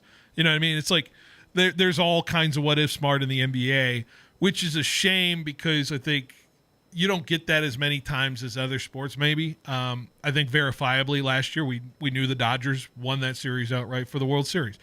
Verifiably, we felt like the Philadelphia Eagles were the better team than the Kansas City Chiefs. There was no controversy to that. That was period, point, paragraph, that happened. Even in hockey, the Panthers simply just played better than the Edmonton Oilers. This series, however, it just feels like, and I don't know if it's just the fluidity of basketball and it's the conversation around basketball and the way the sport is played that allows this kind of fluidity in the understanding of who can beat whom. I don't know if that's just the case or I'm just doing recency bias. I'm trying to think, like, let's just go back year by year, right? I'm like, do we feel like they're the verifiable champs? So last year, right, it was Boston. Felt like the right verifiable winner. And even that, I hate saying this because I think the Thunder were the best team all year. Yeah. 60-plus wins, how they did over the entire season, they deserved it. Maybe I don't even go through the exercise of it because it just feels like I'm taking away from what the Thunder have done, which is they had the body of work all season long, and they got it done in the moments that happened, and they were the best prepared for this run.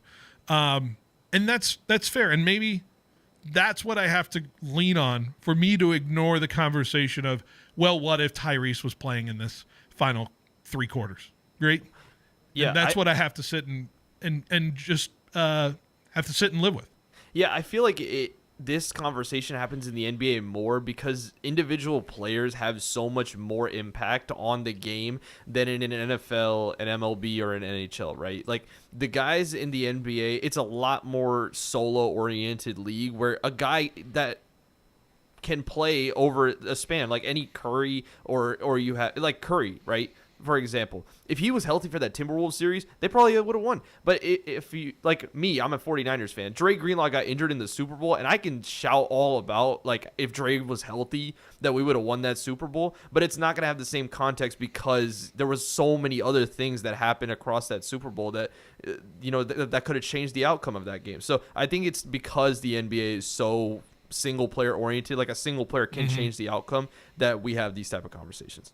You make a good point on the Curry thing. And honestly, this playoffs, as good as the playoffs have been, you could look through it and be like, well, what if on a lot of these injuries, in like the Dame Lillard injury, Jason Tatum injury, Steph Curry's injury, even Jimmy Butler, I still didn't think he was completely right after the Rockets series. I thought he was a little injured through that situation, and now with the with the Pacers and Tyrese, and I hate to make it about that, but it feels like this playoffs, as good as it has been in the finishes, it just sits here with me and just says, I just don't feel like we got the true condensed, pure result we could have got in this playoffs, because simply the NBA is played in a way that can be conducive to this injuries possibility as well. And that can go to a whole different conversation of, is the NBA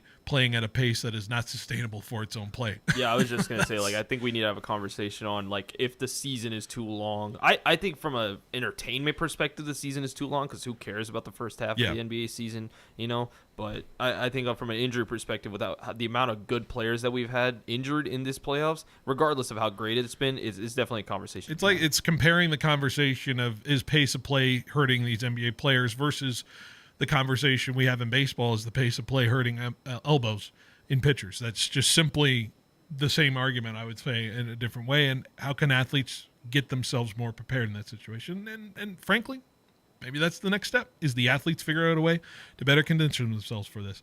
All right. I don't want to keep him waiting. He's waiting outside. Johnny Bravo is here next on 1430 ESPN Fresno, the Valley's local sports leader.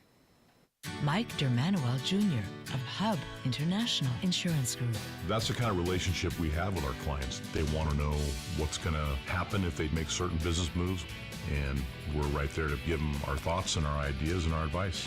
Hub International. Learn more at hubinternational.com. License number 0757776. If our clients succeed, we succeed. And I think that's what we work on every day. What happens when your determination to advance your career meets online education? More than you ever thought possible. At Fresno Pacific University, we're committed to our mission. We're committed to you. That's why we're continually bringing new programs online. Complete your bachelor's or master's degree in a format that works for you. Discover what's possible at Fresno Pacific University. Learn more at online.fpu.edu. Whoever it was that said rainy days are followed by rainbows and pots of gold definitely wasn't in the raisin business. Rain in the wrong place at the wrong time can be a disaster, a crop disaster and a financial disaster. In short, it can mean there's no payday for all of your labor. Fortunately, it doesn't have to be that way. The solution? Crop insurance for raisins. Bowman & Associates, your local crop insurance specialist, has been writing raisin crop insurance for over 40 years. Bowman & Associates is one of the largest crop insurance agencies in the state and the nation. Call Roger, Kent, or Quinn Bowman today and let them design a policy customized to suit your individual growing needs. Time is running out to purchase raisin insurance. With the unstable weather patterns and the current low premium rates, now is the time to call Bowman & Associates at 499-2020. That's 499-2020. Bowman & Associates, the crop insurance specialist. License number OF64178. Hi, I'm Nick Anderson. And I'm Jim Schaefer with Helena Agri-Enterprises. Nick, how important is irrigation management? Well, Jim, irrigation management is extremely important. When we water our crops, more often than not, we're also fertilizing them. So irrigation uniformity and efficiency are crucial. Nick, that has to be a challenge considering the different soil types and how they impact water movement. That's right, Jim. That's why at Helena we recommend using our newest water use management tool, ResGenix. ResGenix is easy to use and designed to increase water infiltration on heavy soils, reduce soil crusting, and increase the holding capacity of sandy soils. Jim, tell the nice people how it works. ResGenix enhances soil structure by coating the soil particles. Simply put, ResGenix increases pore space in heavy soils and improves aggregation in sandy soils. At Helena, we lead with agronomy, and water management impacts our crop health and quality. You can visit helenaagri.com to find your local Helena retailer and learn more about Helena products. When it comes to solar, there's no such thing as the average Fresno home. Every home, every roof, every project requires the kind of experience and knowledge you get when you call Donald P. Dick. Call today and ask about the 30% tax credits and flexible financing options from the 12-time People's Choice Award winner, Donald P. Dick Air Conditioning and Solar. Call 559-255-1644 and let Mr. Cool help you drive down the cost of energy. Are cracked screens or dying batteries slowing you down? Don't fret! Visit Cellfix today for fast and reliable phone repairs. Our certified technicians specialize in fixing all major brands, ensuring your device is back in your hands in no time. Plus, enjoy peace of mind with our warranty on all repairs. Visit us at our convenient location at 6551 North Blackstone or call 559-765-8044 to schedule an appointment. Cellfix, your trusted partner in phone repairs. Get back to what matters. Stay connected with Cellfix.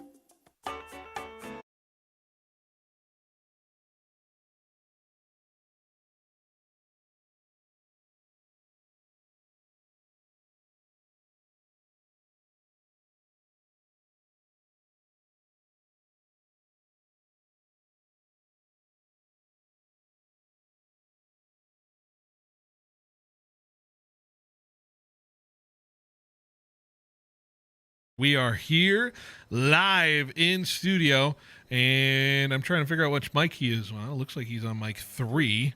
There we go. So got him on there. Johnny Bravo in studio. Johnny, good to have you here. How we doing after a few weeks? I'm good, Phil. Thanks so much for having me. Excited that the team returns home tomorrow. You know, it's funny. We kind of talked about this the last homestand too, that after that month of May where it felt like every time we turned around, we either had a Grizzlies game or we had Ludacris on stage or something like that, that the off weeks now at this point of the year just feel really long. So just excited to have the team back in action tomorrow. Yeah, absolutely. You guys are back at it. I had you a couple of weeks ago. So you've had your little off time up, and of course you had the Visalia series. I got to get into it right here at the top. Let's do it. Because Visalia was doing a little smack talk. Yep. And I'll tell you this. I don't know if they had the receipts, but I remember we were earlier in the season, right before the first Visalia series, you were talking a big talk about the record between them. And, of course, they had to come out and put out something on Twitter about the Grizzlies in the season series. So here's your rebuttal time, Johnny. Give me a rebuttal here. Yeah, you know, it's funny because they're kind of like that annoying little brother who just constantly just tries to take jabs at you. So, yeah, what you're talking about, you know, they posted this graphic celebrating the fact that they won the season series, right? 10 games to 8 games. Yeah, really big win.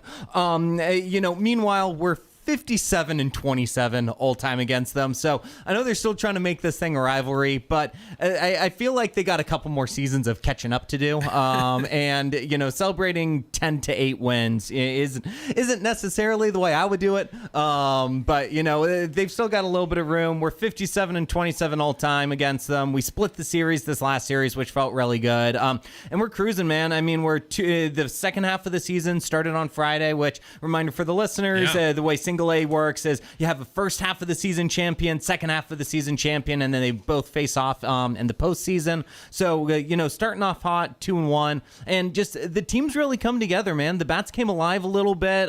You know, we had a couple offensive explosions. Yesterday we won 5-1, which felt great. So the team's just looking good, and I think, you know, they're catching fire right when they need to coming into the second half. No, absolutely. And just one more thing to add on the base. It has to be the first time they won the season series. So it just took them how many tries? It just took them 4 years. 4 years. You know, it's, so, whatever. Anyways, that was the last bit of Visalia you get to see for the rest of the year. So no more chatter about that. But you do get some big wins on the docket here. 2-1 on the year now on the second half, and that's what matters, right? It doesn't matter how you start; it's how you finish in this league. Really, literally, when it comes to the terms of the California League and the way it goes. So, but back at home, taking on Stockton, the Ports, who, you know, you just had them a few weeks ago on the road, it looked like, and then I think you had them first weekend series of the year as well.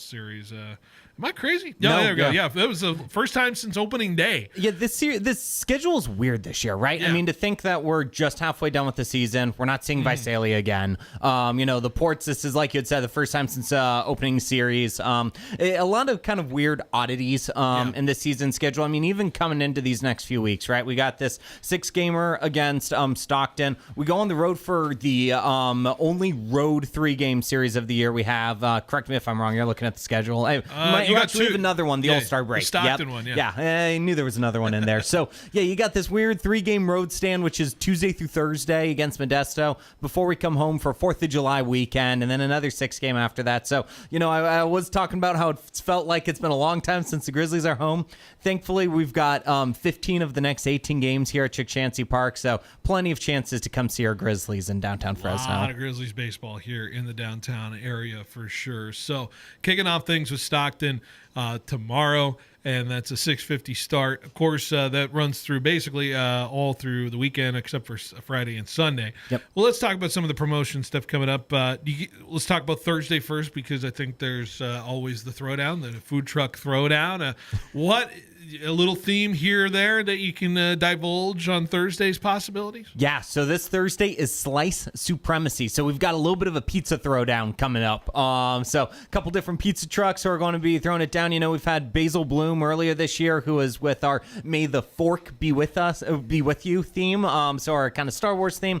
But this week, this Thursday is all pizza. So really excited to have a couple of different, pizza options. We have so many great pizza themed food trucks and food vendors throughout the Central Valley, that to be able to have them go 1v1 as part of our 1v1 food truck battles, thanks to our friends at Street Eats, it's going to be amazing. One bite, everybody knows the rules, right? No, yes. Well, however you'd want to judge the pizza is how you judge the pizza, but it's fantastic. I had some good pizza at the Giants game. So I believe it. Hopefully it's up to the caliber. Ballpark pizza, I think, is severely underrated. Yeah. I feel like that could be its own segment, but nothing really beats a good slice of pizza at a ball game. Absolutely. Hopefully people don't get emotional about it if it only happens one night, because the next night, emo night. Yep, absolutely. I've seen some of the designs you've been putting together. I wonder what Parker's going to look like. Parker going through a phase on Friday? Yeah, I don't know if he's going through a phase per se. It's not just a phase, right? It's a lifestyle.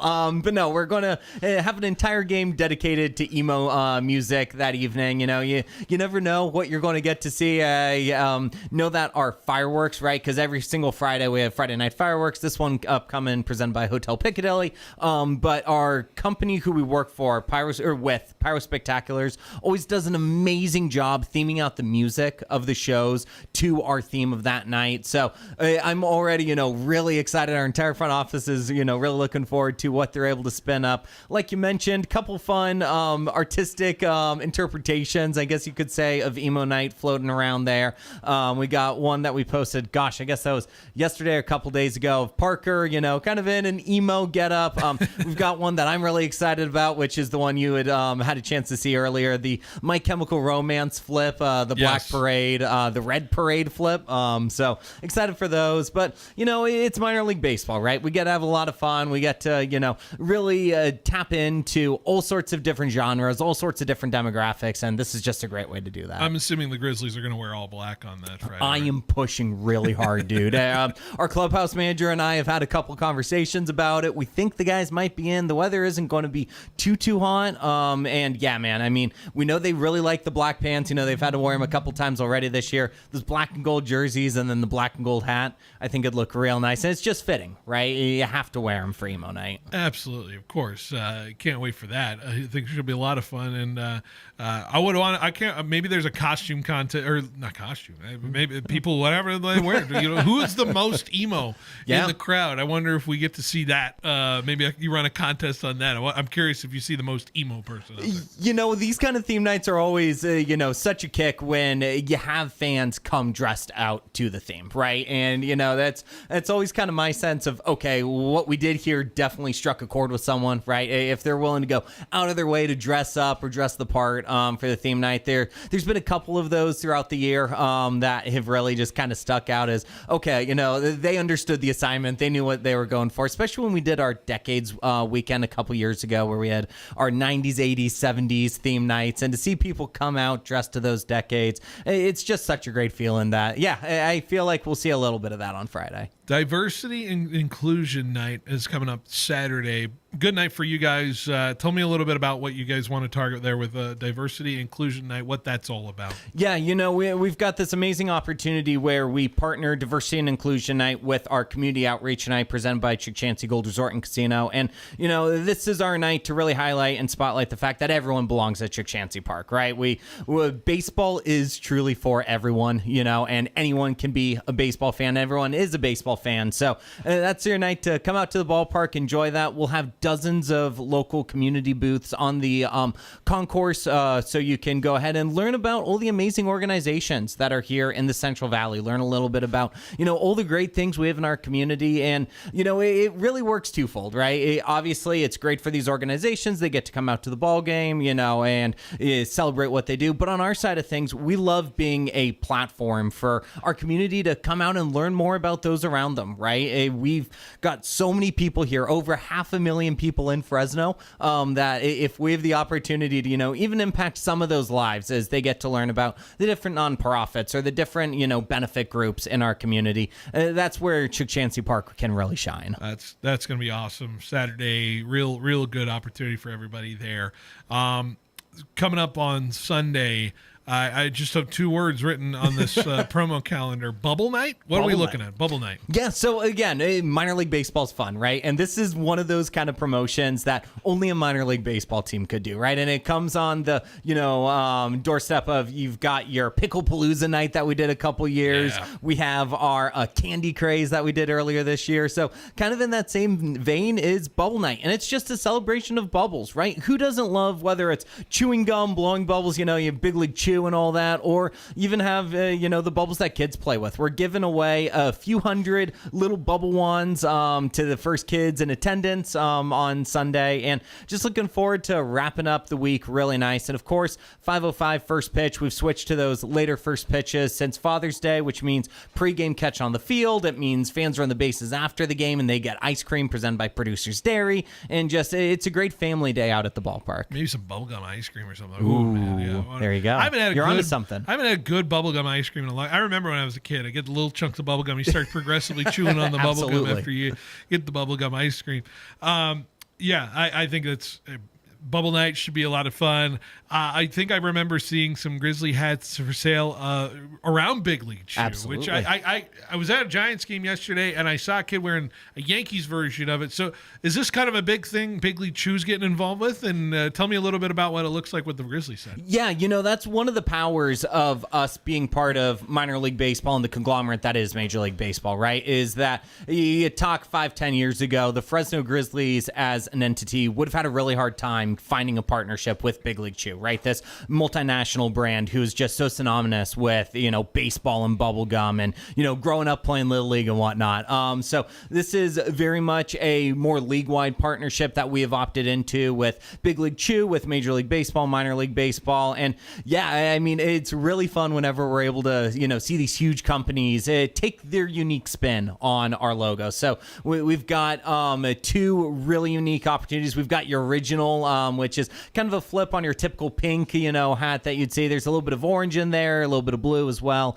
and then your ground ball grape variation as well. You're right, those hats are for sale. They are absolutely flying though. Like, we sold probably 75% of them in the first couple hours since they were on sale. So you have to get them quick, either on the online team store, or there will be some available at Chancey Park this week. But they're really unique. There's something that I think our fans really enjoy. They've got that nice Big League Chew patch on the side of it. And yeah, it's really fun to be able to take a part in this initiative that, as you said, the New York Yankees are, the San Francisco Giants are. I think all 30 major league teams have their variation. Ours are a little bit more unique. Ours are true color flips, whereas with theirs are a little bit more subtle, but just really special, unique merchandise item for our fans. Of course, you're wearing a new merchandise item as well, and it alludes to the 4th of July weekend. Johnny, we got the cameras here. I wonder if we can get you on the camera over here on display. We'll try. I don't know where we are. Yeah, there we are. Go. Hello. Yep. He's got the Grizzlies 4th of July color hats right here on there, so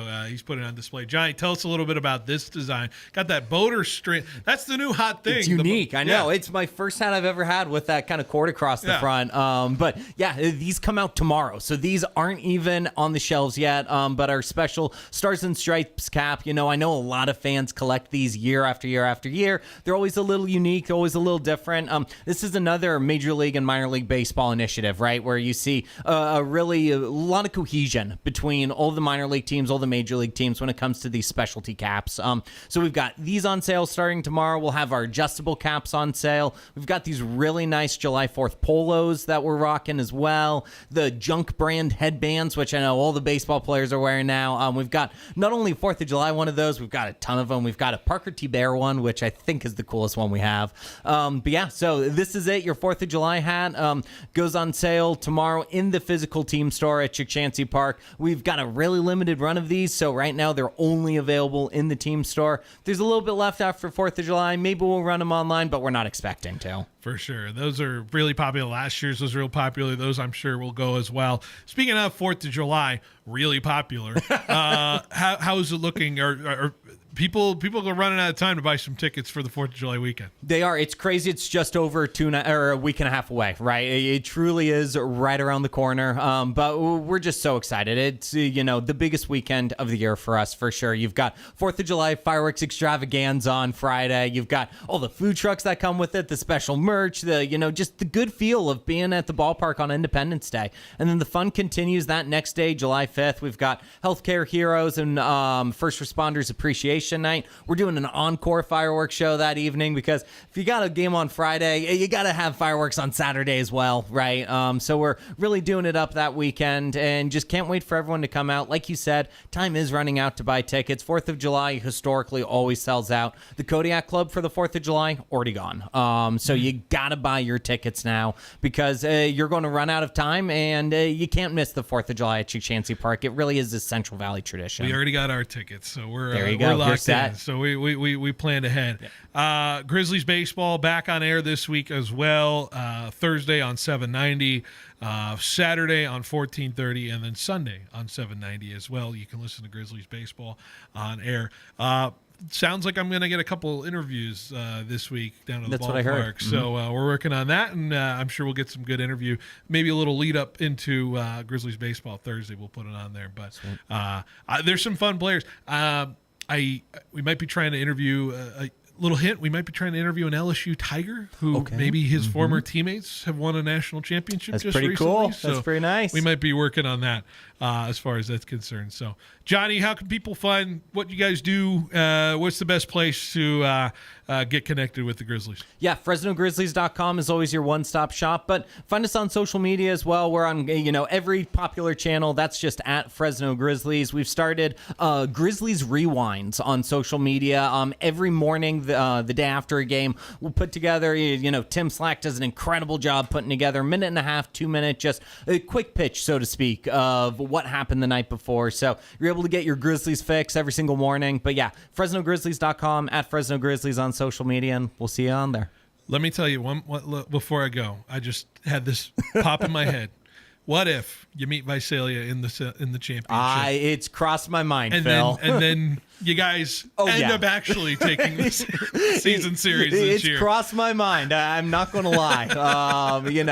We'll cross that bridge when we get to it. There's a long season left, but man, that would be fun. That would be a good time. So I'm just saying, don't count your chickens before they hatch, Visalia. You better be careful. All right, that's all we got. Anyways, all right, Johnny Bravo, appreciate it as always. Good to have you in, bud, and have fun at the ballpark this week. Thanks, Phil. All right, we'll take a quick break right after this on 1430 ESPN Fresno, the Valley's local sports leader. The wait is over. Valley Pure presents Crazy Horse, the wild new flower from Cowgirl Cannabis. This isn't just a strain, it's an experience. Ready to get on the wild side? Then saddle up and ride with Crazy Horse. Available now only at Valley Pure. Bold, untamed, unforgettable. Don't just hear about it, live it. Get to one of Valley Pure's 5 locations and grab your Crazy Horse today. Cowgirl Cannabis. Blaze the trail. At FFB Bank, we believe banking is more than dollars and cents. It's about people. That's why we're a farming-focused bank for hard workers, a future-forward bank for big dreamers, and a family-friendly bank that actually knows your name. From your first loan to your biggest milestone, FFB Bank has the tools to help you chase your goals, crush them, and score big. Because your wins are our wins too. So what can FFB Bank do for your business? Find out at ffb.bank. That's ffb.bank. FFB Bank. Let's win together. Member FDIC, Equal Opportunity Lender. Warmer days and special occasions are on the way. Is your wardrobe ready? Jones Cleaning Center has you covered. Fast, reliable, and hassle-free. Use Fresno's only 24-hour self-service pickup and drop-off drive-thru. Drop off by 9 a.m. and enjoy same-day service at no extra cost. From suits to sundresses and comforters to table linens, they'll get it all fresh and ready. Jones Cleaning Center, Fresno's top dry cleaning and laundry service for over 55 years. On Palm, just north of Herndon in Fresno, or online at jonescleaning.com. I know how important some of this equipment for the farmers is. Without it, they can't get the job done. That's Bob Aguirre, Service Manager at Pioneer Equipment Company. My philosophy is get the tractor in and get it out as fast as I can. It's not supposed to be in the shop. It's supposed to be out in the field working. Pioneer provides quality service for Kubota, Land Pride, and Nelson Equipment. Stop by and say hi at our Fresno or Reedley locations, and we'll get your equipment serviced right away. This is a family-oriented business. It's been great working for Pioneer Equipment. Visit pioneerequipmentca.com. Craving something different? Lynn's Restaurant Group has a variety of spots to satisfy every craving. If you're in the mood for teppanyaki and sushi, Hino Oishi offers an unforgettable Japanese experience. For bold, flavorful Chinese dishes, Spicy J's has exactly what you're looking for. Enjoy a hot pot experience at J-Pot and top it off with boba from JT Inside. Whether dining in or ordering out, every meal is memorable. Visit lynsrestaurantgroup.com to learn more.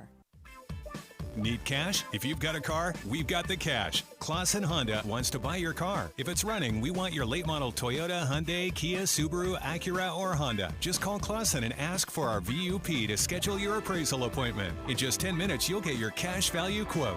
Yes, we are eliminating the hassle of getting rid of your used old car. So if you're ready to sell, we are ready to buy. Call Clausen Honda of Fresno today. If you've got a car, we've got the cash. Get cash for your car. Clausen Honda. Going, almost gone. That's right, folks. The giant $5 million furniture disposal sale at Fashion Furniture in Fresno is almost over. It's the final day.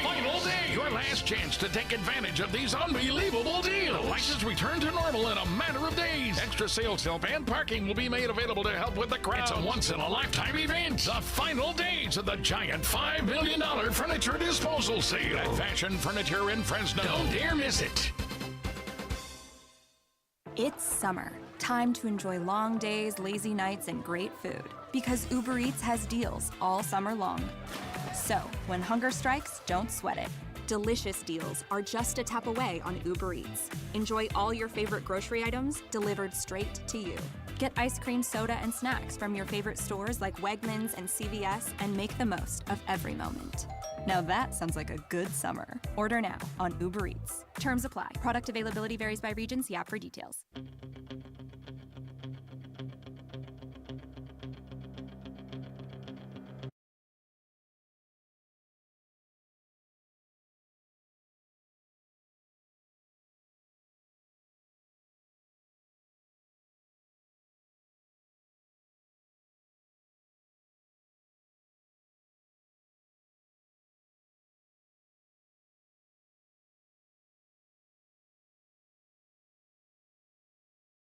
In Fresno, the Valley's local sports leader. Big thanks to Johnny Bravo for being in the last segment.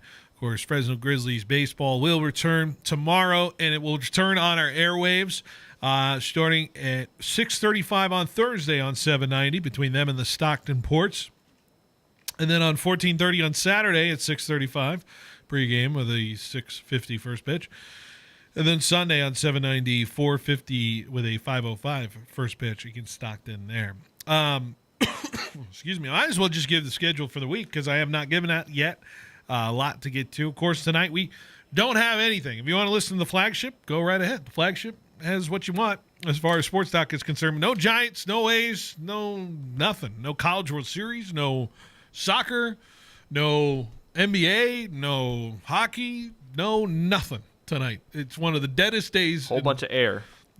I got Red Sox Angels. That's what's on my docket tonight. Whole bunch of air. That is where I just put on Yankees Reds on my computer just now, just to give me something so I can watch something. Anyways, there's some baseball. Anyways, tomorrow that'll be a different story. Sportsline Bulldog Hour with Tony D from 2 to 3. Excuse me. My show goes from 3 to 6, and then we go to San Francisco for the Giants and the Marlins to start a 3-game set. That's a 6:15 pre tomorrow with a 6:45 first pitch. Wednesday, we'll have Sports on Bulldog Hour with Tony D from 2 to 3. We'll have my show going from 3 to 4:30. We will step out for the NBA draft. So I would say tomorrow is going to be a big draft-focused show. We'll talk about what the Lakers needed to. Talk about Cedric Howard. He's been a big prospect who's from the Central Valley. See where he could possibly go. Some trades potentially as well on Wednesday that we could see potentially happen in the NBA. Of course, we'll get into what just happened in the NBA yesterday in terms of trades. And I have my old gripe about the process of that, by the way. Anyway, that's tomorrow, and then we'll go to Giants baseball after that for the NBA draft. Thursday, Giants baseball will be in the daytime, 12:15 with a 12:45 first pitch. Then it will go to my show right after. Then we'll go back to the NBA draft round 2 of the NBA draft at 4:30. Friday, we'll have Sports on Bulldog Hour with Tony D. My show from 3 to 4, and then 4 o'clock we'll sign off. Giants and White Sox from Chicago will be on the airwaves this weekend as well. Over on the 790 side, A's and Tigers. A's and Tigers going to be a 3 p.m. pregame. I believe a 3:40 first pitch from Detroit. So that'll be going up. And then in the morning as well on Thursday. So that's Tuesday, Wednesday, and then Thursday in the morning, 9:30 pregame for A's and Tigers. And then the A's are going to be in New York against the Yankees over the weekend. So that's what you got on the docket. So baseball galore plus NBA draft. That's what we got. Anyways, let's talk more about basketball here. And one big trade that involved a local superstar here, Jalen Green, out of Houston. He is heading to Phoenix in a massive package that gets Kevin Durant to the Houston Rockets. Let's see if I got the outline of the trade right here. Houston receives Kevin Durant. In return, they get the Phoenix Suns get Jalen Green, Dillon Brooks, the number 10 overall pick in the draft, and 5 second-rounders as well. I have my initial reactions. It kind of stinks because it didn't feel like Jalen Green can be a guy that's thrown in like that in a trade like this. But I don't know if it's the recency from the playoff performance that really diminished people's idea of him and him kind of shying away from the spotlight per se. He just didn't play very well. But I know numerous players that don't play very well in their playoff debut. It just kind of feels like the Rockets gave up on him in a sense. And so if initially, to me, in the grand scheme of things, it does feel a little overpay in my mind from the Phoenix Suns side of things. Or no, excuse me, from the Houston Rockets side of things to get Kevin Durant, who I can't guarantee if the Rockets, who, by the way, were so ferocious on defense, suddenly lose a little bit of that identity when they were playing the Warriors, if that's what we recall, right? Their tenacity on defense, suddenly they lose that to get Kevin Durant, who I know is a good scorer, a good player. I just don't see Kevin Durant getting as physical as Dillon Brooks was or Jalen Green was, at least in the defensive side. So, and who just won an NBA title? It was defense that won an NBA title, not the prolific scoring that you can get from a Kevin Durant side of things. So I just don't simply see this trade as something that changes my opinion of the Houston Rockets, which is it's a decent team, but I don't know if they have any hopes of making it to an NBA Finals. Yeah, I think I'm honestly in the opposite side of that discussion. I think this honestly does make the Houston Rockets a lot better. I think their defense already was really good. I'm not going to sit here and act like Jalen Green was the elite defender that they relied on to stop these guys, even though he was a good defender, right? Mm-hmm. And Dillon Brooks, I can understand, is also a bigger loss on that side of the things, but you know, they still had their interior guys in Adams and Şengün, and you still have Jabari Smith there. Durant will provide the offensive output that they needed so badly this year, and I just don't think the drop-off on the defensive side of the ball is going to be as drastic as you may think. my argument is that is a good defense that wins you a title versus is good offense winning you a title as well. Because if I look at let's go to the past champions, right? Like if you had to think of the iconic part of the team, if you had to say defense or offensive minded, or in the sense of the side of thing, and yeah, it's pretty binary a way to look at some teams in that way, but I'm going to go with it. The Thunder, defensive side of the ball was their hallmark. Celtics, I think defensively they were good as well when it came to what they had as far as the stretch wings they had and the defense that Tatum can provide and the defense that Jaylen Brown can provide, in that sense. Offensively, I think the Nuggets were probably more of an offensive side team as opposed to their defense in my mind. The Warriors, the 22 Warriors I could flip a coin on, just on the Wiggins aspect of it. He showed up a lot in Draymond and his tenacity. I could go either way if I wanted to say offense versus defense in the Warriors in 22. Jordan Poole, I would say, more ticks to the offensive side of their ability in that year in 2022. 21, the Bucks, I felt like more of a defensive side. Yeah, I still think all those teams, despite having that defensive identity, still had a offensive linchpin that they can go to at any time. And I just think the Rockets did not have that this year. I think Şengün is improving. I think he can definitely be something. I think last playoffs, Fred VanVleet, I thought, while he was terrible in that game one against the Warriors, still showed up a little bit. But now they have Kevin Durant, who they can go to at the end of games consistently, and he can get buckets on anybody. So I do agree with you that losing that defensive output with a Dillon Brooks and a Jalen Green is going to hurt a little bit, but I still think that it's necessary for a championship team to have a guy like that they can go to, like play in, play out, like an SGA was this year, like a Giannis was during the Bucks series, Jokic for the Nuggets, and so on and so forth. Is that 10th overall pick going to be like? Is that a plus role player kind of guy that you can get in the 10th pick, or I when I think of a 10th overall pick, I think of guys who high ceiling possible all-star kind of guy versus lower end role player kind of guy. That's the range I'm going with there. I'm not looking for superstar. So that's the value of it. You trade Dillon Brooks, who's attitude guy, guy who's maybe thinks he's the best player on the team sometimes. Jalen Green, who I think still has some room to maneuver. He's only 23. He's only 23 years old. Plenty of years on his career. And I think there's still ability, to what he has possibly in the tank. He's also a durable guy. Don't get that mixed up. I like having durability on my roster. So for the Suns, I like having a guy who's played a lot versus a guy who, let's be fair, when Durant's on the floor, he's good. But how long is Durant going to be on the floor is my other question. That's the big risk to me in this trade that's also different, because you don't get many Jalen Greens that are going to play 82 games in the last 2 years versus Durant, who's I like the upside of it, but is it going to work for me if he's not on the floor the whole time? That's the other question. Valid concern. And I think from the Suns' perspective, this is actually really good because they had next to no draft picks, right? And then they also didn't have those young guys that they can count on that they can grow with, right?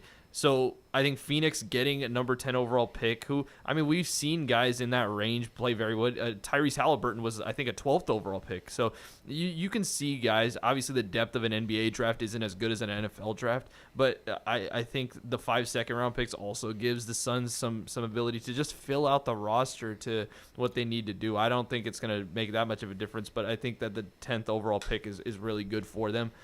On top of that, Jalen Green, who I think has been consistent. I think over this last year, I think it was his best regular season for me. It just kind of fell apart in the postseason, but he's had an elite 3-point shooting that the Suns honestly need as well. And so I think that this is a good trade on both sides, but I will push back because I do think Kevin Durant is a very big piece. Obviously, when he is healthy, as you said. I just don't.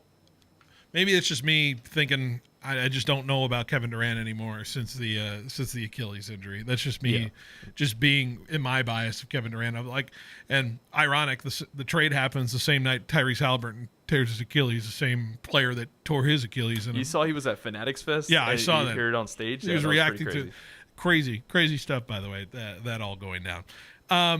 For Jalen Green, I feel good about this. I think this is a good reset, and I'm curious to see what he looks like with Devin Booker. I don't know if I had the process to think about that just quite yet, but we're out of time. So let's take a break. We're ending the hour here. We'll come back. 5 o'clock hour coming up next on 1430 ESPN. Prices on steel and materials are going up, but at Pacific Steel Supply, they're still delivering the best deals in the industry. Whether it's residential, commercial, industrial, or ag projects, Pacific Steel Supply will match or beat any competitor's price by an extra 10% on top quality steel, metal roofing, and components. With 24/7 service, fast delivery, and the best prices, the time to act is now. Get your free quote today from Pacific Steel Supply in Fresno, Ashland, and Parkway off Highway 99 or online at pacificsteelsupply.com. The wait is over. Valley Pure presents Crazy Horse, the wild new flower from Cowgirl Cannabis. This isn't just a strain, it's an experience. Ready to get on the wild side? Then saddle up and ride with Crazy Horse. Available now only at Valley Pure. Bold, untamed, unforgettable. Don't just hear about it, live it. Get to one of Valley Pure's 5 locations and grab your Crazy Horse today. Cowgirl Cannabis, blaze the trail. Hey, football fans, you know what makes a team great on the gridiron? It's when all the players do their part to make everything work. That's what Superior Pipe can do for your food processing plant, chemical plant, boiler service, or tank truck. Thanks to their reliable and durable pipes, valves,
Into the Butcher Boss and discover winning flavors the champions crave. Ask about their 5 for $35 deal, where you can feed up to 5 people for $35 every day.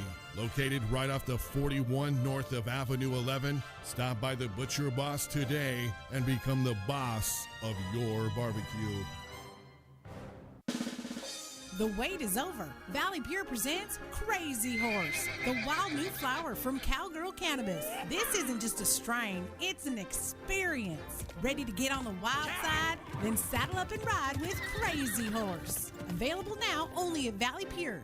Bold, untamed, unforgettable. Don't just hear about it, live it. Get to one of Valley Pure's 5 locations and grab your Crazy Horse today. Cowgirl Cannabis, blaze the trail. Your home of the San Francisco 49ers, 1430 ESPN, the Valley's local sports leader, KFIG Fresno.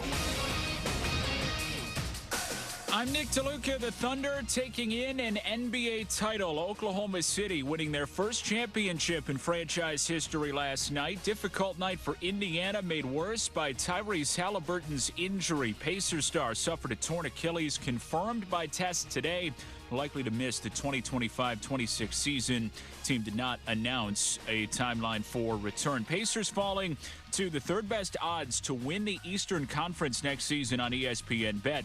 After the injury, Thunder the favorites to repeat as champions. Rockets hoping to challenge them in the Western Conference. Houston trading for Kevin Durant to bolster the number 2 team in the West in the regular season. ESPN Radio's Clinton Yates not sure if it's worth the roll of the dice. The thing about KD as well is that not only has he been place to place to place to place, I've been everywhere, man, which is his prerogative, but he hasn't been on teams that were necessarily that good. And like, there's something to that for me. Where you been? Well, just kind of hanging out, doing me. I don't know. I don't know if I'm giving up that much for Kevin Durant.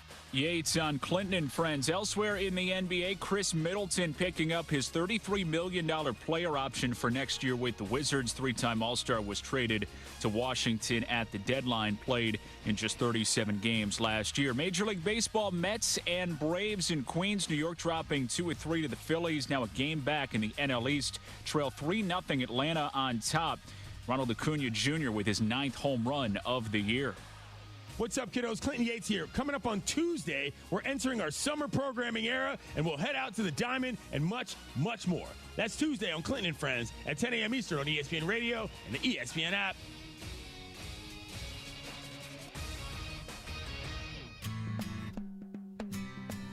He's got the knowledge. Because once again, I have to come on there and talk about how right I am once again. In anything that it comes to sports. He's got the questions. I'm going to lose it. Are you kidding me?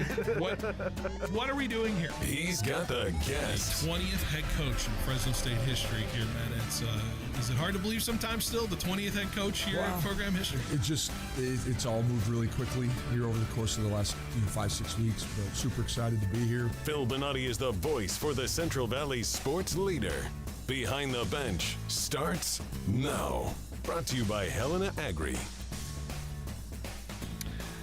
That's 3 of our show here on 1430 ESPN Fresno, the Valley's local sports leader, here on this Monday. 2 hours in, 1 hour to go here on 1430 ESPN. Big thanks to you for listening, however you're doing. It's great to have you in. 5:03 on the dot here on 1430 ESPN. So hope you're doing well as we roll along here on 1430. Get you set for, I don't know, some sports tonight. We're going to be doing a lot of baseball in this hour, talking some baseball here because we got to get into it as far as that's concerned. But before we dive into it, a little change in personnel here on the side of things.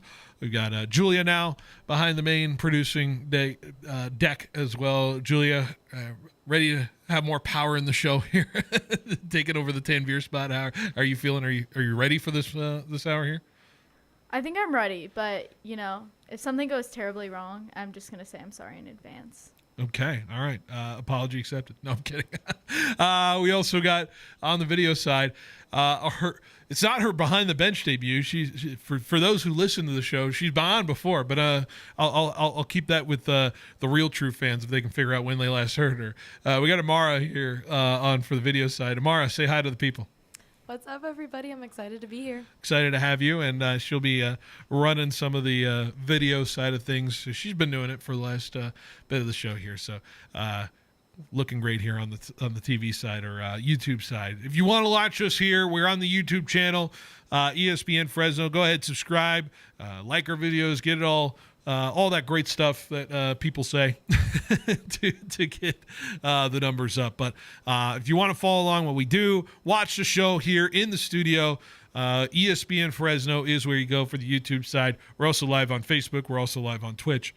So be sure to listen in, watch, and interact with our show. Okay, so are we excited? Because I just said right before we came on air, apparently we're 2 months away from college football. That means we're 2 months away, Fresno State fans, from the Bulldogs getting going against Kansas. We're 2 months away from just college football being played. How about that?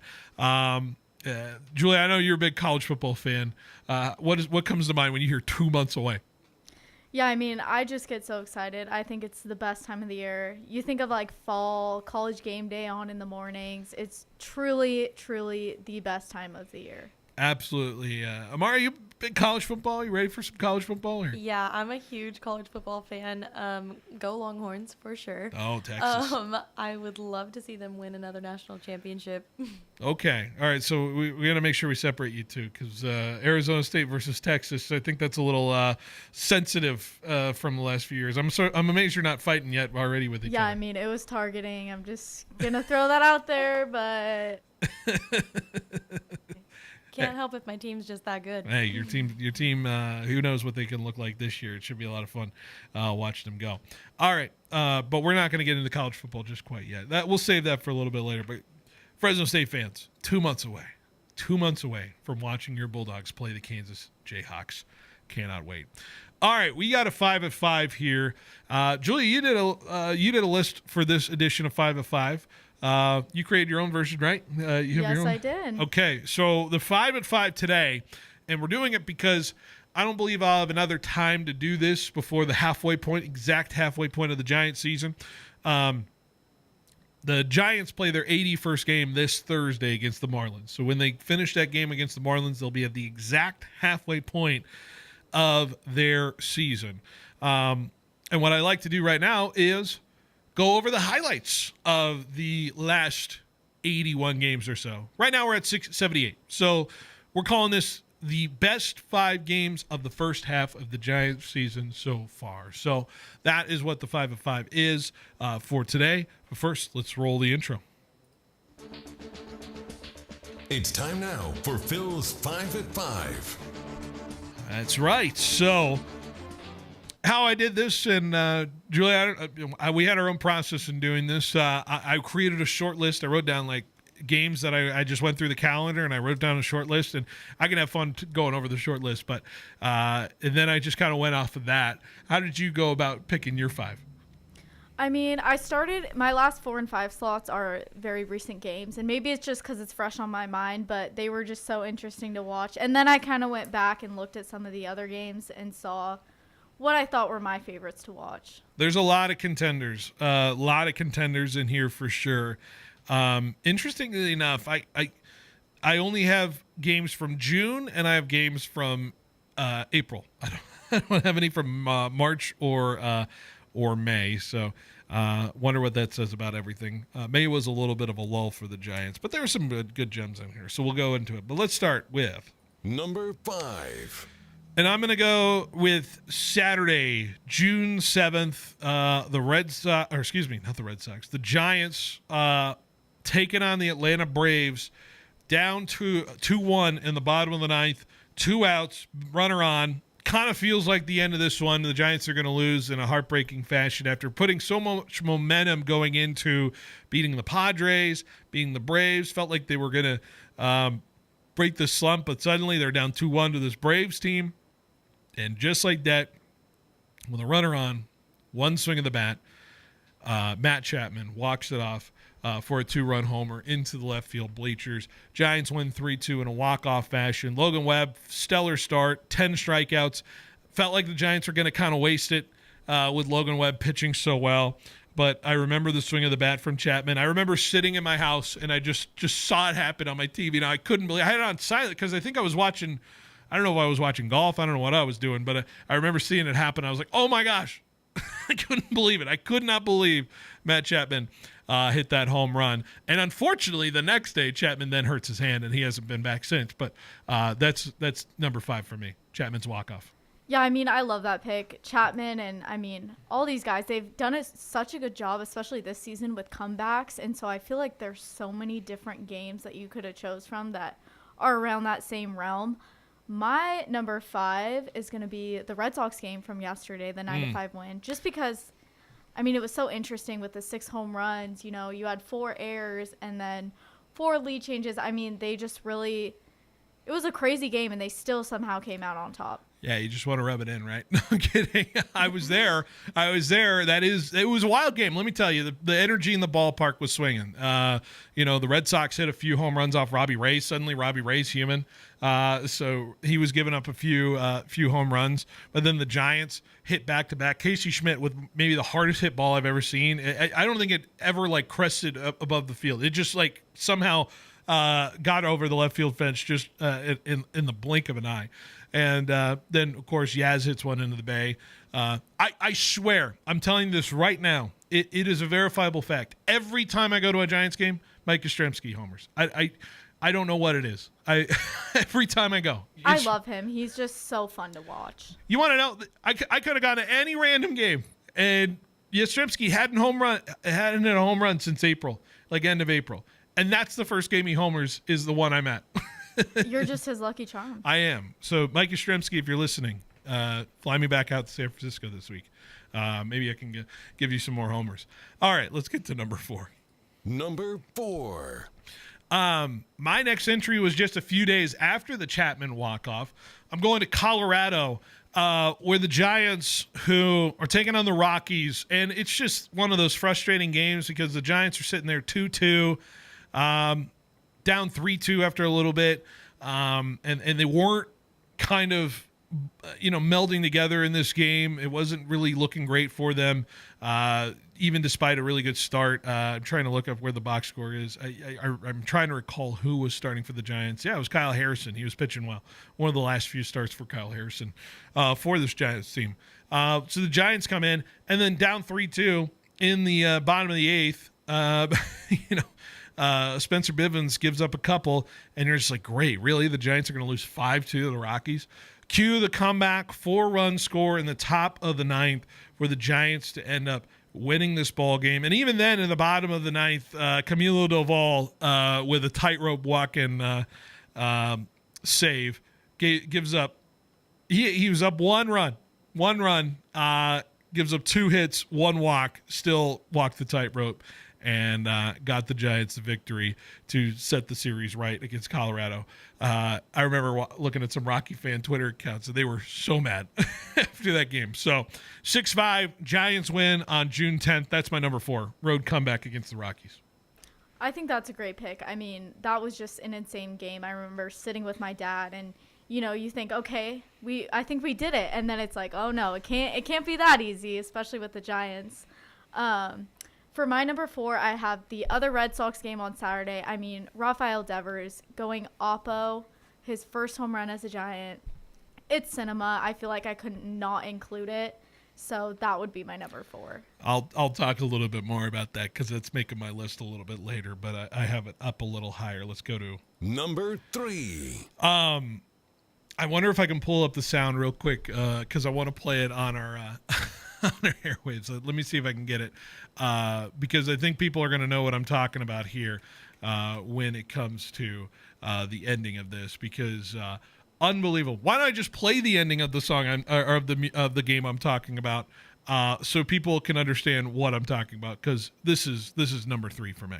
Been on base twice, and he hits a soft bouncer past the mound off the third base side. Jackson, he barehands it and throws it away at first.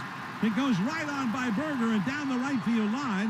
And now Ramos around second, heading for third. The throw, it goes wild. It goes over to the sidewall. He jumps up, he hits home, and the game is over. How about a Little League home run? There it is. Elliot Ramos against the Rangers to beat the Rangers when it was 2-2 in the bottom of the 9th, and the Rangers literally the ball was hit like 6 feet in front of the home plate, and Rangers throw it up the first base line, and then for some reason they throw it across the diamond. It goes up the third base line. I've never seen an MLB game end that way, or very rarely have I seen an MLB game end that way. I want to play one more sound because I want to hear Kuiper, Dwayne Kuiper, make this call real quick because it's a treat. It's a treat. So one more little soundbite. Is 1 for 2. Taps this one to third. And he sails it down the right field line. Ramos is on the move. And he is going to stop. No, now he's going to go to third.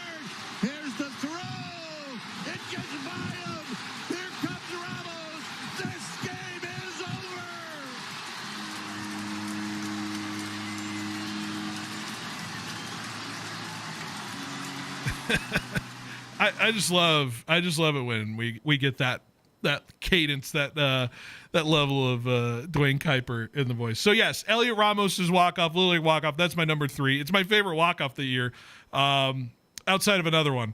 But that goes number 3 for me. Julie, you remember that game? I don't know if you were watching. You weren't here with us yet, but that game was insane. Yeah, I mean, it's just one of those things where it's like you watch it and you're like, how can you not love baseball? Because it's just one of those things where it's like, how did this happen?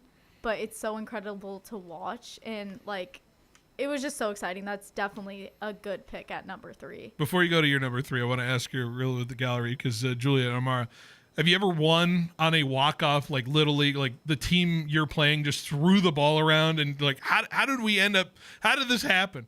How did we end up winning? Suddenly we're walking it off, and I hit a little dribbler. Have you ever been a part of a game like that before? Oh, yeah. I mean, I feel like, especially when I was playing at Central, I've seen it numerous times. You know, they used to say, like, you know, Central plays small ball, and, like, that's all that they could do. When, yes, we could hit, but we played a lot of small ball, and we caused a lot of chaos on the bases. Yeah. Julia, any instances for you ever seeing something like that? Yeah, I mean, it's really funny, Amara, saying that, because we played Central a lot, and they were a small ball team. You know, when we were coming up against Central, it was always watch the squeeze play, you know, because they're always doing that small ball. But there's definitely been a couple games where we've won or lost off some squeezes and things like that. I actually think one of the ones that I remember is when we were playing North. Yeah, I'm pretty sure they threw the ball up the first baseline, and I want to say our girl got a inside the park home run. Yeah, oh boy. I think you might be right. All right, so we'll have to separate you two later. All right, no love lost. We're already on strike 2 of no love lost between the two of them in there from the Texas-Arizona State thing, and now we're recalling old wounds from high school days. All right, Julia, go to number 3 real quick. What do you got? So my number 3 is the Dodgers game on June 13th. I mean, with Schmidt hitting the grand slam, that's just insane. He got Player of the Week, and it tied the Dodgers and Giants. And, I mean, just an insane game. And especially against the Dodgers, that's definitely one of my top games. Absolutely. I mean, it's good to beat the Dodgers the first game you play them in, so that's pretty sweet. And I already can tell there's contention in there again because I believe, Amara, you're a Dodgers fan, so we're just rubbing it in some more. Let's just go over right now that the Dodgers are back in the lead. They're up 3.5 games. Sounds like you're looking in the rearview mirror. That's what you're doing.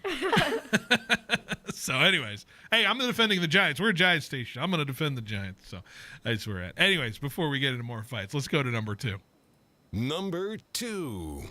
And that's June 21st. Devers, home run, beats the Red Sox. Of course, his first Giants home run is against his former team. Of course, baseball writes it that way, where he goes opposite field when so many Red Sox fans are like, oh, he'll never hit an opposite field home run. It's not the monster over there. It's just a dead fly ball to left field. And sure enough, what is his first home run? I'm going to go opposite field and prove it to you that I can hit home run and power to the left field side, which I don't know many left-handed batters we have seen go opposite field to the left-handed side. I think the last one to do it, I saw a stat, last one to do it was Mike Yastrzemski last year. That's the only guy who's been able to do it from the left-hand side. So, Devers says, monster what? I don't know. I got nothing for you. I'm going to hit home runs no matter what. And he did it against his former team, beating him 3-2. What a victory for the Giants over the Red Sox. That's what I got, number 2. What do you got?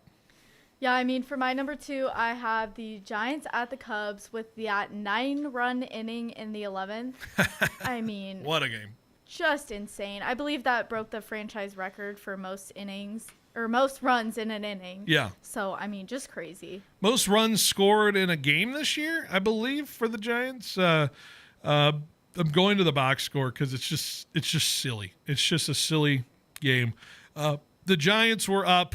Imagine betting the under on this game. The Giants were winning 5-3. Going into the bottom of the 9th, and to tell me they're going to win 14-5, I would have thought you were crazy. Just crazy. The only way to say it. That's kind of the game that Ryan Walker kind of lost his ability to close for the Giants. He had a rough outing there, but Eric Miller, he worked out of a crazy jam, even including in the bottom of the 10th. I remember getting out of a crazy jam. He was phenomenal in that game, and then of course 9 runs. Yes, 9 runs come across in the top of the 11th. Number 1. I have to go to the home opener for my number 1 because that game was insane against the Mariners. 10-9 in 11 over Seattle. I believe the game was the longest game I can recall from what we were hearing. We were supposed to go on air after that game. The game started like 2 o'clock or something crazy like that. And the time of the game went 4 hours, 3 minutes, and the post game dived right into our show. Justin Verlander could only go 3 innings. Luis Castillo could only go 3 innings. And then it becomes a bullpen game after that. And we're trading back runs. Mariners take a 2-0 lead. Giants tie it at 2. Mariners take a 4-2 lead. Giants make it 4-3. Mariners take a 8-3 lead at one point. And then the Giants end up tying it at 9-9 at some point as well. I'm even missing some part of the box score. It was so long. And then Mariners take a 9-8 lead into the top of the 11th, but the Giants with, I believe it was Willie Adames, who is the addition for the Giants in the offseason, goes opposite field, hits the walk-off base hit single. Tyler Fitzgerald speeding around third and scores on a 2 RBI base hit. I know there's not been many great memories of Willie Adames so far in his early Giants tenure, but we'll always have the walk-off for him on opening day, home opener, that really set the tone for this Giants team. Start 8-1, really? To sweep the Mariners? What a crazy game. I'll never forget watching it. It was so much fun to watch that home opener. What do you got, Julia, for number 1? I have the exact same game. I Wow. mean, basically the same reasons. Adames with the 2-run walk-off. I mean, how can you not love that? How can you not be romantic about baseball? Yeah. On opening day, I believe it was Oracle's Park's 25th anniversary as well. Just crazy. Yep, that's right. They had the 25th anniversary team of the players who played at Oracle for so long. So unbelievable there. There's so much to it. Jung-Hoo Lee had an RBI in this game. Elliot Ramos was fantastic. But the Mariners kept coming as far as that's concerned. Wonderful game. And I would say a lot of Giants fans would make that their number 1 this year. That was Phil's 5 at 5. All right. We will take a quick break, and when we come back, we will talk some other stuff, including some Giants news and notes from the day, as well as let's wrap up the College World Series. What do we think about it? Coming up next on 1430 ESPN Fresno, the Valley's local sports leader. Summer is here in the Central Valley, and the action at Valley Athletics is where you want to be. It's Phil Benotti here to tell you about some summer programs for your hooper in your life. VBA Skills Academy is coming up fast on July 14th, and all skill levels are welcome. This camp is open to all ages between 3rd through 10th grade, with each day dedicated to a core basketball skill, ensuring that they get the confidence that they need in a dynamic environment. ValleyAthletics.co is the website where you find all the information and to sign up. Valley Athletics, developing the athlete in everyone. From the roar of the Bulldog Stadium to the crack of the bat at Biden Field, Fresno State pride runs deep, and so does Precision Civil Engineering's commitment to the Central Valley. Voted 2024's best engineering firm by the Business Journal, Precision Civil Engineering brings your project to life with expert planning, surveying, engineering, and more. Proud supporters of Fresno State Athletics. Go Diamond Dogs. Go Dogs. Visit precisioneng.net today. No matter the time, morning, noon, or night, Black Bear Diner in Fresno has you covered. Breakfast, lunch, and dinner served all day just the way you like it. At Black Bear Diner in Fresno, you can count on them serving up hearty portions that satisfy even the hungriest appetites. Plus, the little Cubs can enjoy their brand new Cubs Corner too. So gather your family and friends, bring your appetite, and make it a meal to remember at Black Bear Diner in Fresno, corner of Sean Martin. Black Bear Diner.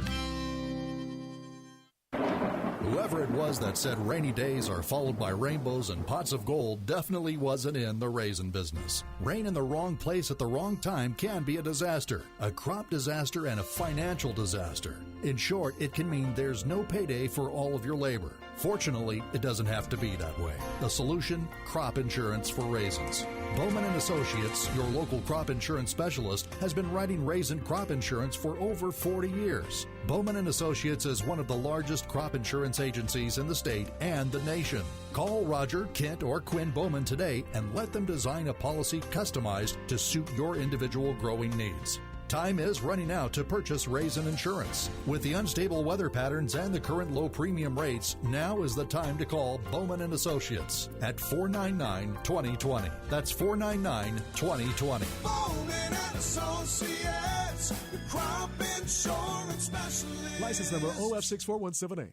Mike Dermanuel Jr. of Hub International Insurance. You've got to have a competitive benefits program to attract and retain employees. And as the cost of that continues to rise, we're becoming very innovative in how to finance those benefits for their employees. Mike Dermanuel Jr. of Hub International. Learn more at hubinternational.com. License number 0757776. If our clients succeed, we succeed. Are you a business owner struggling to understand how cloud technology can help your business? Are you in need of computer and technology support for your employees? M-Cubed Technologies is your solution for fully managed IT services. 24 hours a day, 365 days a year. M-Cubed will be your partner in the digital world, allowing your business to carry on worry-free. We specialize in cloud hosting, Microsoft 365 management, general IT support, and VoIP phone services. Call M-Cubed Technologies today to discuss our partnerships. When it comes to solar, there's no such thing as the average Fresno home. Every home, every roof, every project requires the kind of experience and knowledge you get when you call Donald P. Dick. Call today and ask about the 30% tax credits and flexible financing options from the 12-time People's Choice Award winner, Donald P. Dick Air Conditioning and Solar. Call 559-255-1644 and let Mr. Cool help you drive down the cost of energy.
And like for their coaches and maybe get that win. I thought that's what might have happened. I mean, I know me and Amara talked about that.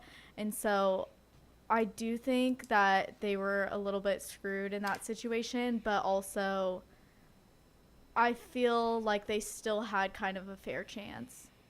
What about for you, Amara? Do you think Coastal, their chances were ruined by the umpires, or do you think baseball was played the way it was supposed to be played over the weekend and LSU is the rightful winner? Honestly, I think LSU is the rightful winner. You know, like baseball's baseball at the end of the day, and I feel like at that age and at that level, you know quite a bit, and you know enough to not need your head coach or your assistant coach in that game. And you know, at the end of the day, the ball doesn't lie. I think I think that's fair. And LSU's got, you know, plenty of talent. To say the least. What stood out to me was the defense of that third baseman.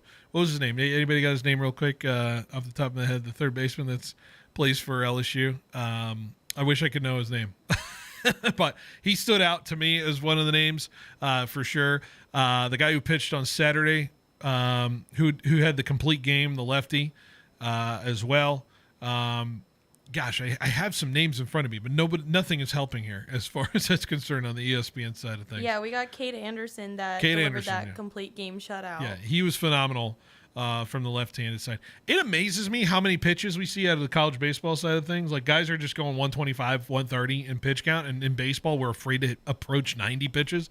It's insane to me. And maybe that's because, I don't know, maybe because there's money, many more dollars attached to these high-priced aces in Major League Baseball, and that's simply what it is you can't run those guys out and run them ragged, as opposed to these baseball players who, on the top end of NIL cost how much? Not like a 30th of what, an MLB ace is going to be concerned. So, but I'm not trying to be facetious here with the coaches, because the coaches are going to trust on the pitcher to do what the pitcher wants. And let's be fair, the Arkansas guy who threw the complete game no-hitter, he would have been pissed if he got taken out after 110, like 110 pitches. Definitely. Right? And I feel like, these kids, they have a lot of passion for their school, and, they want to win it for them. And it's less of a business, I feel like, in college. And so that's why they throw a little longer. Yeah. So have we figured out the third baseman yet? You got it, Amara? Yeah, it was Michael Braswell. I want him playing third base for the Boston Red Sox. That's all I'm saying. Get him in my system. So I'm paying attention to the draft in a month or so. And I you know me, when I talk about baseball, I love defense. I'm defensive first. I want defense to be the star of my team.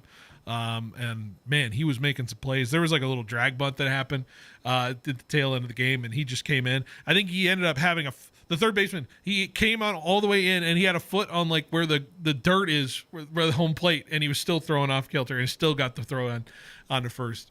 Unbelievable plays, say the least.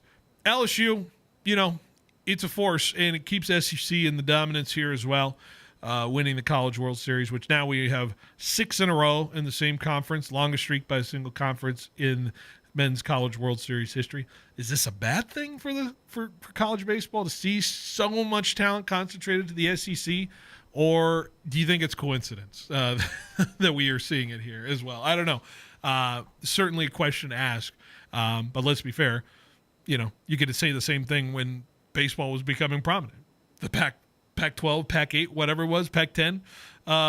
Everyone wanted to play baseball on the West Coast. Now everybody wants to play baseball in the Southeast. So I don't know. Yeah, I think that's just the nature of it. You see players like Paul Skeens. Everyone wants to play on a team like that. And I don't think it's bad for baseball, because I feel like when you have teams that are very dominant, and I know we've talked about it with many different sports, football, baseball, basketball, people want to watch the bad guys that are just constantly winning. And so I feel like that makes people want to tune in. They want to see their underdogs beat these SEC teams. Marty, you want to add to that, or you got anything else there, or the dominance of the conferences or SEC? I think it's not a coincidence. They're the schools that have the money. They're the schools that win. Yeah. And ultimately, people want to be on a winning team. They want to be on the grandest stage of all. You look at softball, and Oklahoma went 4-peat, and everybody like wants to be there. I'll go to a quick big picture college thing. I wonder if we start seeing it equate a little bit, because the Wild West of NIL seems to be at least diminished to the school level. And if a school only has $20.5 million to pay whatever, they're obviously going over it with, if you're going to add baseball and basketball and all that together. So baseball is going to get cut off in that sense. And so maybe we see the even distribution of baseball again with the allocation of the NIL, because certainly not to the level of football. And maybe you see that complete allocation of football. I don't know. You got to pay attention to that. But I wonder, with the cap of what you can pay athletes now, that baseball will start to even itself out a little bit again as the SEC doesn't run wild, maybe paying all their players. Maybe I'm just super optimistic about that. And maybe I'm completely wrong in my faith in it, but that's a theory I have. No, yeah, I agree with that. And I feel like we said, the NIL is kind of like the Wild West right now. It's just going crazy. And I feel like once we start to settle that down, you're going to see some of these teams that maybe haven't been as good start being good, because now they can pay their players when they didn't have the money that some schools like the SEC have. Yeah. Julia, we have one result still outstanding from this thing that we need to figure out, because now that it's all said and done, I need the final Jello shot tally. And I need to know. Clearly, I believe LSU did end up winning this thing, but I need to know by how much. And I want to calculate how much they spent on Jello shots, because it was $5 per Jello shot. So I want to know the math on this. Give me the number, and then I can see what we can do here, because I need to know how much that was spent on it. Yeah, I know it was $5 per Jello shot. I think Amara has it pulled up. Yeah, Amara, you got the number here? Yeah, I was actually researching it before the show, but 52,390 Jello shots were purchased by LSU fans. Okay, so I times that by 5. That means LSU fans spent a total of $261,950 on Jello shots, folks. That is the number that LSU fans have spent on money allocated just for simply getting drunk. Yeah, I mean, that's insane. So there you go. That's the math there. Who's the next winner? Do we got there? Do we got another? Who was close? So it's Coastal the next one, or? Coastal was the next one, okay, but they were very far off with 9,117 shots. 9,117? That's it? Yeah. So LSU beat the next closest by 50-something or 40-something thousand. Oh, yeah, and now they hold the 1 and the 2 record at Rocco's. Oh, my gosh. So that means Coastal spent $45,585 on Jello shots. Still, that's somebody's yearly salary, like $45,000. Coastal Carolina did. Okay, who gets the bronze at Rocco's? Who gets the bronze here? I'm gonna pick Arkansas here. It was Arkansas. There you go. Yeah, they Arkansas weren't too far off of Coastal's, but it was 9,075 Jello shots. 9,075. They spent around, really close, $45,375 spent on Jello shots. All right, I wonder if I can get the next one. Let me see if I can get the next one. Gosh, I need the teams who were in the College World Series so I can guess this. I don't know if I have the teams next.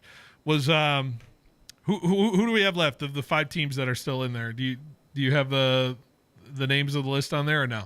I know I would guarantee you UCLA or Oregon State are dead last, I would bet. So far I only have the 4, and it was Murray State. Murray State, that's right. Murray State. Those boys can drink out of where are they? Tennessee, I believe. Murray State location. Yeah, Kentucky. Yeah, okay. Yeah, those people can drink out of Murray State out in Kentucky. So that's what we got so far. Do we have any other research on this? Do we have the full? Because I know there's a picture on the full tally board there. So all the schools were Coastal Carolina, Arizona, Louisville, UCLA, Arkansas, LSU, Oregon State, and Murray State. Okay, Louisville is after Murray State. It has to be. I would bet. Louisville, Kentucky. Yeah? Yeah, I think so. It's Oregon. Or no, it's Oregon Did State. Oregon State really? Oh, we got a West Coast school out drinking a Kentucky school. Are you telling me that? Yeah, they're at 21,000. Okay.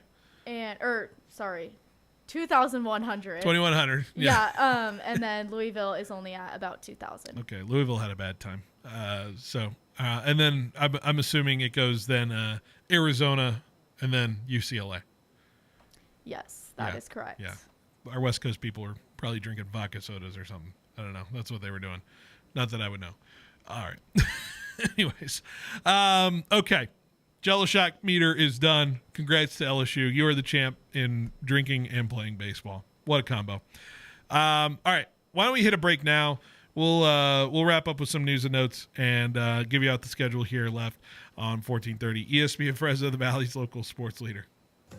Warmer days and special occasions are on the way. Is your wardrobe ready? Jones Cleaning Center has you covered. Fast, reliable, and hassle-free. Use Fresno's only 24-hour self-service pickup and drop-off drive-thru. Drop off by 9 a.m. and enjoy same-day service at no extra cost. From suits to sundresses and comforters to table linens, they'll get it all fresh and ready. Jones Cleaning Center, Fresno's top dry cleaning and laundry service for over 55 years. On Palm, just north of Herndon in Fresno, or online at jonescleaning.com. Hey guys, Phil Benotti here from Behind the Bench to tell you about my friends at Clovis Truck Center. That's right, you've heard me talk about getting ready for the summer. Well, now it's here. And if you still haven't gotten those things you need, quit slacking off. That's right, I'm talking to you. Get your vehicle ready for some summer fun, especially around the 4th of July weekend. Clovis Truck Center offers roof racking not just for trucks, but for SUVs and cars as well. So you can bring all that gear you need for that weekend getaway. They can also get you ready for towing as well, whether it's for that RV or boat that you plan to take up to the lake on a hot summer weekend. And if you're in a pinch, Clovis Truck Center can have you in and out as quickly as the same day with all they provide. They have all the things you need in stock, so it's right there in the shop. No waiting on a part to be shipped in and out the same day. Be sure to stop by Clovis Truck Center today, just located south of the Clovis Rodeo Grounds in Old Town Clovis. Remember, they're the first, the biggest, and still the best in the Central Valley. It would be a bit of an understatement to say there are plenty of men's clothing brands out there. At Patrick James, we're a bit biased. We offer comfortable, high-quality clothing at very competitive prices. Patrick James delivers impeccable classic looks that keep your wardrobe moving forward in a confident, modern direction.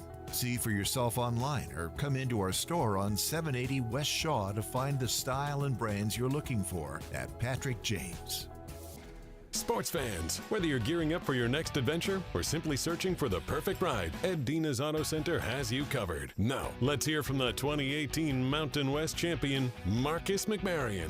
Hey, it's Marcus McMarion. At Ed Dina's Auto Center, they'll make car shopping as smooth as a game-winning play. Whether it's a truck, SUV, or the car of your dreams, their incredible team is here to guide you every step of the way. Ed Dina's Auto Center in Dinuba and now in Visalia off Mooney Boulevard. Online at eddinasautocenter.com.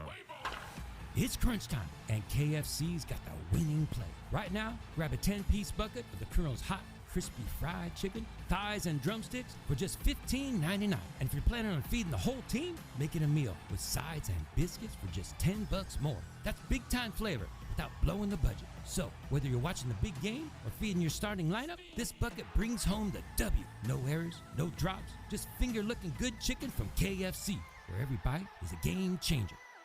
At FFB Bank, we believe banking is more than dollars and cents. It's about people. That's why we're a farming-focused bank for hard workers, a future-forward bank for big dreamers, and a family-friendly bank that actually knows your name. From your first loan to your biggest milestone, FFB Bank has the tools to help you chase your goals, crush them, and score big. Because your wins are our wins too. So what can FFB Bank do for your business? Find out at ffb.bank. That's ffb.bank. FFB Bank. Let's win together. Member FDIC, Equal Opportunity Lender. Get your business noticed and stand out from the crowd by visiting Megaprints. Working with the Valley's most prestigious and high-profile businesses since 1998, we print and install custom-designed signs for businesses of all types and sizes. From yard signs to banners to wallpaper and fleet graphics, Megaprints has the state-of-the-art capability to turn the signage you've dreamed of into a reality. Visit megaprints.com today to see our work and what we can do for your business.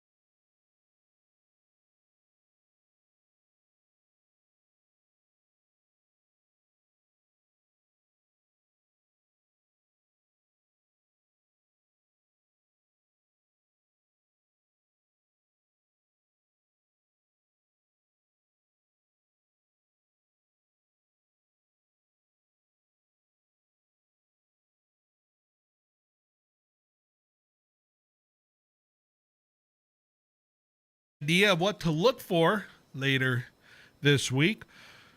Coming up tonight, nothing. No Giants, no A's. But you want to listen to the flagship? We got you. Be sure to listen to some of the programming here later today and enjoy your evening listening to ESPN Radio, ESPN Fresno. A lot of chatter, I'm sure, about the NBA Finals, recaps, getting set for the NBA Draft. A lot of NBA on that chatter. We'll get into more football again, I think, in a week or so when we pass through the NBA stuff, get into the baseball side of things, chatter a little bit more about the football side of things, and maybe bring back a segment that I like to include. I like to look back at the history sometimes of some teams, and so last year we did a thing called Remember When with some of the teams that are on the schedule and look at historical matchups. So the Niners who play whoever they play, and then we look back at some historical matchups and go over it. So maybe we'll do that, or some version of it, or maybe we'll turn it into trivia. Who knows? Maybe we'll do that. So we'll see where it all pulls from there. So like I said, tonight's programming, nothing much on the schedule, but come on, listen to ESPN Radio if you want to. Just keep it on. Keep it rolling. Tomorrow we'll have a lot more happening. Sportsline Bulldog Hour, Tony D from 2 to 3. 3 o'clock, it'll be my show for the full 3 hours. We'll have Giants Marlins 6:15 pregame after my show tomorrow. Giants are hosting the Marlins for 3. And then they got them first pitch 6:45 from San Francisco. Over on 790, starting right at the same time as my show, A's and Tigers pregame. A's and Tigers getting going around, I would say, 3:45 or so from Detroit. A's in Detroit. Wednesday, we'll have Sportsline Bulldog Hour, Tony D from 2 to 3. We're going to have my show from 3 to 4:30, as we'll have the NBA Draft on 14:30, round 1. Listening to hear the picks that are going to be happening. Of course, some big names, potentially local names as well. Surely we'll see Cooper Flagg get selected as the number 1 overall pick to Dallas. So other than that, we'll see what else pops out of it from there. Giants baseball will follow after the draft is over. And then on Wednesday over at 790, we'll have A's Tigers, same time, 3 p.m., not 3 a.m. On there as well. Giants Marlins will have a day game on Thursday. And then we will follow Giants Marlins as soon as it wraps up on 14:30. Following that, we'll be at Fashion Furniture up until NBA Draft Day 2, round 2 on 14:30. That'll be at a 4:30 time as well. A's and Tigers will be from 9:30 in the morning and a first pitch at 10:05 locally here. Following them much later in the evening, Grizzlies and Ports. The Grizzlies and Ports will be on 790. 6:35, 6:50 first pitch from Chick Chansey Ballpark. Friday, we'll Sports on Bulldog Hour, Tony D again from 2 to 3. 3 o'clock to 4 o'clock, we'll be back on Friday. And then we will have Giants and White Sox starting at 4:10 from Chicago. A's are going to be in New York to take on the Yankees. The Yankees, who I'm currently seeing, are losing 4-1 to the Cincinnati Reds. Gotta love it. Anyways. Grizzlies baseball also this weekend coming up, both Saturday and Sunday. Saturday they'll be on 14:30. Sunday will be on 790. So there you go. And that's basically the gist of the schedule for the weekend. All right. Giants have made a move, a roster move. They've taken Justin Verlander off the paternity list. And now they have sent down, in response to Verlander being added back to the roster, they have now brought back, or they've sent Tyler Fitzgerald down. And Giants are going to lose Tyler Fitzgerald now to the AAA system for losing him at second base. He was the second base starter for a little bit now, but it just didn't seem to work with the bat. And I think there was an option between him or Christian Koss, and what Koss can do defensively, or his speed, versus also it is just simply impossible, I guess, to send down the hot bat that is Casey Schmidt. Have I forgiven Casey Schmidt for some horrible baseball last week that I remember seeing him. Apparently that'll do it when you hit a line drive home run into left field yesterday, and you've been batting like, what, 360 or something? What, I don't know if we have Casey Schmidt's stats in front of us, but he's been it's inarguable his offense has been phenomenal for the Giants, and it seems like the Giants are going to keep it this way. The question is, who is your starting second baseman once Matt Chapman comes back? I think Giants fans would turn to Casey Schmidt right now as the hot bat, or Christian Koss, but I feel a little disappointed that Fitzgerald is not going to be on the MLB roster, at least for the foreseeable future. Him getting sent down is a tough look, because I felt like really he was the guy that the Giants really wanted to mold into a everyday starter. But Julia, Tyler Fitzgerald gets sent down. Do you feel like temporary? Do you feel like this is just a move we need to have just to see what we got with Casey Schmidt and see what he can continue to do with the bat? Or how do you feel about the move sending Tyler Fitzgerald down? Yeah, I mean, obviously it's kind of disappointing, but I feel like this might be good for him. I think that he's been struggling after that injury, especially offensively with hitting. So I think going down to AAA and kind of getting that confidence back, maybe that he needs offensively, I could see him coming back. But I mean, with Casey Schmidt, his average is 286. He has 15 RBIs. I mean, I definitely wouldn't complain seeing him at second as well, especially when Chapman comes back.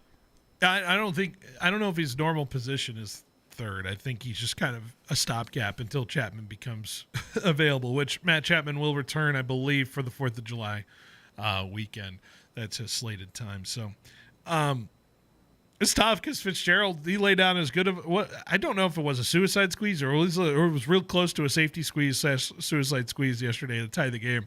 He laid down a really nice bunt yesterday. So I don't know. I feel like Fitzgerald does everything he asked for. I do know, like, when I was going through the list of like top Giants games, he was like 4 times he scored the walk-off run. So his speed was so massive for the Giants. By the way, I never got a chance to give some honorable mentions from my 5 of 5. So do we want to hear that real quick? Yeah. Some honorable mentions that I had on the short list. So I had my 5 of 5 earlier.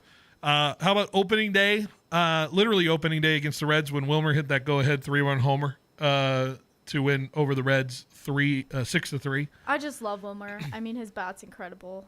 How about the Giants comeback versus the Reds on a day game? They were about to be swept. They were down 6-1, and then Yaz walks it off in the bottom of the 10th with a home run into the bay to win 8-6 after being down 6-1 to the Reds. Pretty crazy. Yeah, I mean, Yaz, I feel like every time we're down and Yaz comes up, I'm like, okay. I feel like I always trust in him when we're down to clutch up. I saw some Red Sox fans tweeting, like, are you swear to God, in 2025, we're getting destroyed by Yaz endeavors? I would have never believed you. A man named Yaz Stremski. I even asked my dad, I'm like, how do you feel? What if I told you 10 years ago that people be wearing Yastrzemski jerseys for the Giants? Like, would you believe it? He's like, I would have never done it. I would have never believed it. Another honorable mention. April 13th against the Yankees, Jung-Hoo Lee hit a go-ahead 3-run homer to make it 4-3 over the Yankees. Eventually, the Giants would have been 5-4 over the Yanks to take 2 of 3 from Yankees. I feel like that's pretty good. I had the blowout over the Cubs in Wrigley on May 6th. How about Camilo's 100th save against the Padres on June 5th?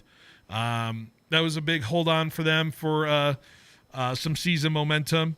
And then last one I got, I'll go with that Guardians game we watched last Thursday when Wilmer busted up the losing streak, going the 2 RBI double down the line to win 2-1 and got it out there. So I'll put that Guardians game there from last week as well. Yeah, I mean, all those are good games, especially that Yankee game specifically. I feel like anytime you play the Yankees, like, you really want that game. And so yeah. I feel like that one is definitely a top, especially with Jung-Hoo Lee. Can we all agree beating the Yankees is good? Everyone in the room? Amara, too? You can agree? Yeah, 100%. Well, yeah. I think it's safe to say that's how I feel about that. Man, I wish we could play out to some New York, but we're out of time. So I just love it. I just love trolling the Yankees so much. Sorry to Rod Cladgen Rod Avedikian of Fashion Furniture.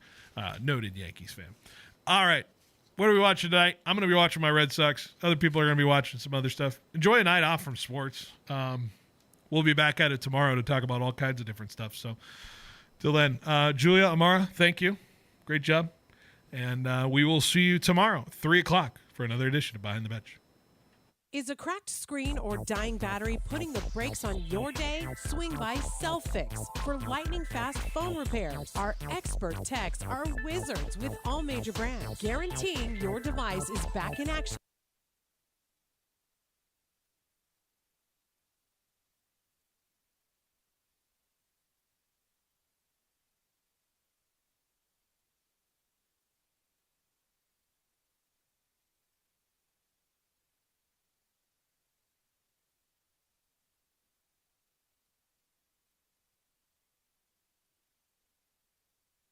Problem is the rise in Achilles injuries for the NBA.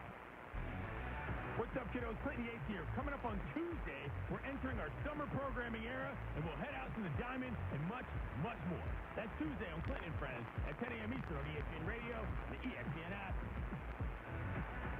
Progressive knows when you're on your boat, you're already on vacation. And Vacation You forgets all your worries. Vacation You doesn't even keep track of time and knows that time is a meaningless construct designed to control us, man. But Regular You knows you don't want to be too far out in the water after the sun goes down because Vacation You doesn't know how to navigate in the dark yet. Vacation You and Regular You really need to get on the same page.